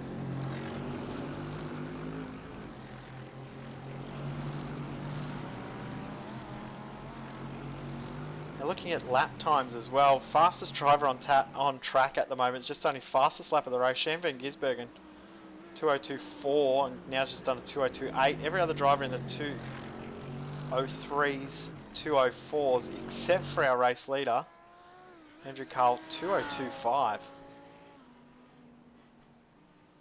He's completed lap 209 this race with 6 minutes to go.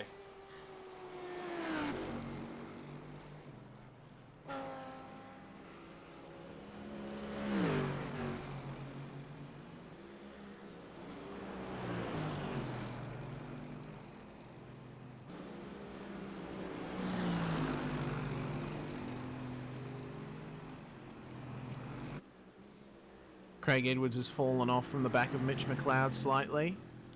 Yeah, that's Down in dropped to the battle about for 4th and 5th. 7/10 of a second now, but I think we have to stick with this battle for 3rd. Yep. I think that's where the biggest action is at the moment on track. So now down Conrod Straight, the longest straight in Australia. Not many Ian Ford longer in tucking World in. Motorsport than this one. Yeah, certainly. Ian Ford tucking in behind Jared Filsell, right on the bumper. He's going to try and go side by side with the chase. Oh, Mount the curb once again. I thought he'd This'll almost just- done that then, coming up through the kink there. Yeah. I think the little bump on the curb unsettled Ian Ford's car a bit there, but here he goes. Oh, thought about Oh, making no. a move. See, the thing with Ian Ford is he knows when to fold him. He knows when not to stick it up the inside. Very good driver, very mature racer. So we've got 5 minutes to go. It'll be about 3 laps of racing remaining. He's going around that MX-5. Ian's got another run on Jared. Jared's going to guard the inside here.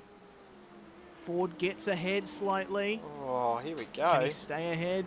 Jared just gives him enough width, and Ian has to slide his way back to the inside of the corner. Just get that bit of a launch. But he's lost some ground. He may gain it back over the top, though.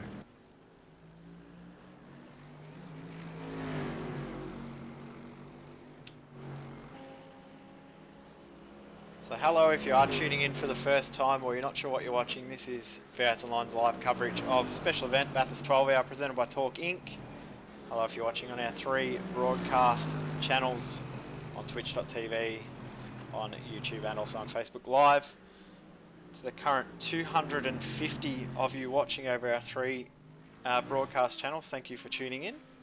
We love having you here. Remember to tune in for all of our other events, subscribe to our channels, so you can get alerts when we go live. We'll be live again tomorrow night for V8 Supercars at Zandvoort in the Netherlands.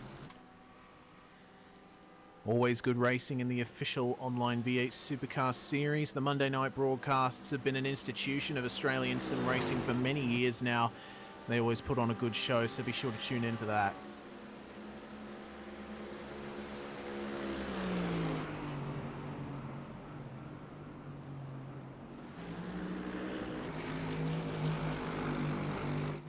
Now, 4th place Mitchell McLeod is actually closing up on the battle between Filsell and Ford. So with 2 laps to go, we could see a 3-car battle for the last 2 spots on the podium here. I'm really looking forward to this. It's unbelievable that after nearly 12 hours of racing, it's come to this.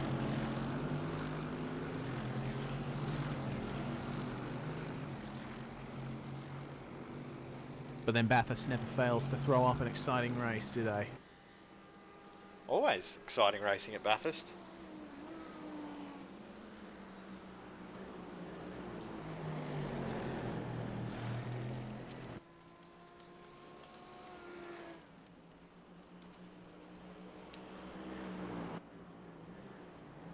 Ooh, Ian and Jared still very close. Jared almost going through the inside wall at the cutting.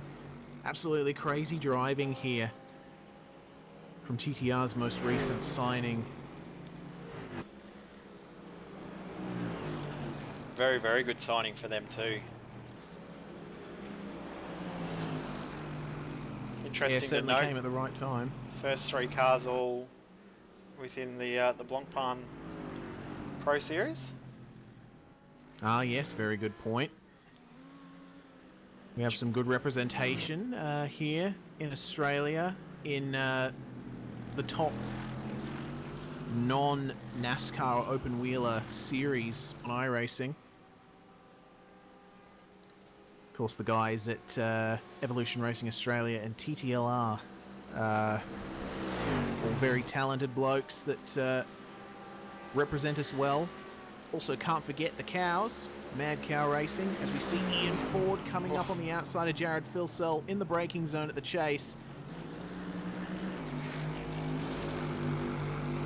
Cross the line and get the white flag for the last lap of the race with 1 minute to go. Getting confirmation that it is white flag. This is it. So it is looking like Andrew Carl is going to bring the number 226 home in first place, but it's the battle for second that we're looking for here at the moment. Ian Ford closing up on Jared Filsell under brakes. I think he overshot turn 1 slightly, went a bit wide, lost a bit of ground coming up Mountain Straight. He has got Mitchell McLeod and Craig Edwards right behind them as we see an MX-5 stop there on Mountain Straight.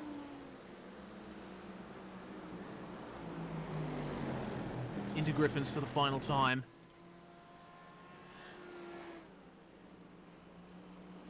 Ian is going to be absolutely fanging it, and Mitch McLeod is going to be seeing this happening. He's closing up as well. He'll be thinking, yes, I want a piece of this action. And I'm constantly left wondering how Jared Filsell does not hit those walls across the top. Coming up under the... Oh, I think he just clipped it then. Ooh. That was close. That was close. Absolute heart and mouth stuff coming over the top of the mountain. For the 313th time in this 12-hour race. Through the dipper they go. Just a couple of bends to go. They go down through Forest Elbow, the cliff of tarmac. And now, this is going to be Ian Ford's final chance to get by Jared Filsell. As it stands, I don't know, he might be a bit far behind. Yeah, he's going to have to a bit pull of it for a long way. Is he going to do it? Coming into the chase, he's going to try and take the outside line. Ian's going to try and hold it, but he cannot. You can't do that there at the chase. ERA 226 wins the TorqueInc Bathurst 12-hour. Congratulations to those guys, but it's on for second. Filsell leaves an outside lane for Ian Ford to go through. Ian catches the grass. They make contact. Mitch McLeod's right there too. Not quite. So Filsell second, Ford third, McLeod fourth, Edwards fifth. Wow. Fantastic racing there at the end. Michael Schreier is going to bring the Synergy Sim Racing Mercedes-Benz home in 6th place, followed by Shane Van Gisbergen. Unfortunately fell foul of a black flag penalty, but OSR is going to come home in 7th place. And poor fortunes for Shane at both the real-life 12-hour and in this virtual 12-hour. Very unfortunate for them, but nonetheless, still very good. Congratulations to the 012 on winning their class. They're about to cross the line, or coming up to cross the line. Finishing 25th overall, which is an awesome effort. And congratulations to ERA Kia, who have crossed the line, winning the Class O, the Open Invitational class. Sorry, the Class I, the Invitational class in the number 897. They have won that class by around about 3 hours. Wow. which is massive. Incredible. And Laser Racing about to Wow. cross the line. And once we do that, we'll get some results up on the screen, and then we'll see if we can go back to a replay of that controversial conclusion to that race. I don't think we're going to have an answer as to what the official answer will be, but it was entertaining. But after 12 hours, that was an absolutely fantastic race, and I have thoroughly enjoyed every single second of it. Yeah. What a fantastic race, Jay. It was absolutely brilliant to come in and watch for the final couple of hours, and of course, my guys managed to get a top 5, so I'm a bit of a happy camper at the moment, but we managed to see some absolutely fantastic racing and a little bit of drama. Nothing's complete without a little bit of drama. It's So, just how it has to be yeah. at Bathurst, doesn't it? Doesn't matter what series it's in. Bathurst always brings out some drama. Got the results on screen. ERA 226. Picking up the race win. Look at that fastest lap time at 2:01.9. Led 200 of the 313 laps. Dominating performance. Controversial finish, but no doubt we will hear a lot more about that over the coming period. Number 35 in P2. Jared Filsell behind the wheel for TTR. And then third position, ERA number 228. Position 4, number 40, TorqueInc Sim Sports, Mitch McLeod behind the wheel. Fusion Sim Racing, Craig Edwards in 5th. And Synergy Sim Racing in 6th with Michael Schreier behind the wheel. Shane Van Gisbergen's Oceanic Sim Racing team in 7th. TTR number 48 in 8th with Michael Healy. And the last car on the lead lap, Team TTL, Sam Sutton behind the wheel in 9th, number 91. And rounding out the top 10, 227, Benjamin Smith ERA car. In 11th place, 2 laps down, Dynamic Sim Racing Alpha. Number 085, Proforce Racing GTI coming home in 12th. Dynamic Sim Racing Mercedes, number 836 and 13th. 14th was Stealth Sim Sport 2. Daniel Leet at the wheel of that car. CM Security Racing, number 555, Nathan D. Anderson at the wheel, coming home in 15th place, 5 laps down. Stealth Sim Sport 1, both Stealth Sim Sport cars there, driving in formation down Conrod Straight in 16th place. Number 64, Scuba Racing Industries coming home in 17th place, 9 laps down. Michael Bridges at the wheel of that car at the moment with a quite interesting looking skin, which I quite like. TDR number 727 in 18th place, 9 laps down. KRF Aloha Motorsports coming home in 19th and rounding out your top 20. They were in contention, but unfortunately something happened near the end that put them completely out of contention. Number 3, Mad Cow Racing Buttercup. Reese, I know you have to head off, so thanks for jumping in. No worries. Thanks for having me on, guys. Although I didn't really get invited, I just kind of barged into the commentary box. How's it going? We're glad you did, mate. We're glad you did. I'll keep running through the field, but we'll see you, no doubt, in a couple of weeks when we start the Premier Series, and we'll see you on track in a couple of weeks as well for the Australia. What is it? The Carrera Cup Australia. I had to think of how it was said. That's Carrera it. Cup Australia. We'll see you then. All right. Thank you very much, guys, for having worries. me. Enjoy the rest of the broadcast, all you people watching. Thanks for tuning in, and yeah, guess we'll see you. I'll see you when I see you. Thanks, mate. 21st position, ERA Kia, number 897. Then we've got 111, Way South Racing, Craig Jones behind the wheel at the end there. Filthy Minds Racing, number 44 in 23rd. 24th, Laser Racing in the MX-5. Great job from them. 24th overall, 52 laps down, but they did a fantastic job on that one. The number 373 TDR car in 25th, 26th KRF Motorsports, number 27 car, 27th CM Racing AMF, number 855, Swift Racing, number 363 in 28th position, 29th Fusion Sim Racing, number 149, the 999 finishing in 30th position, so congratulations to those guys, 109 laps behind the race winner, but finished 50 laps behind their class, so well done to those guys.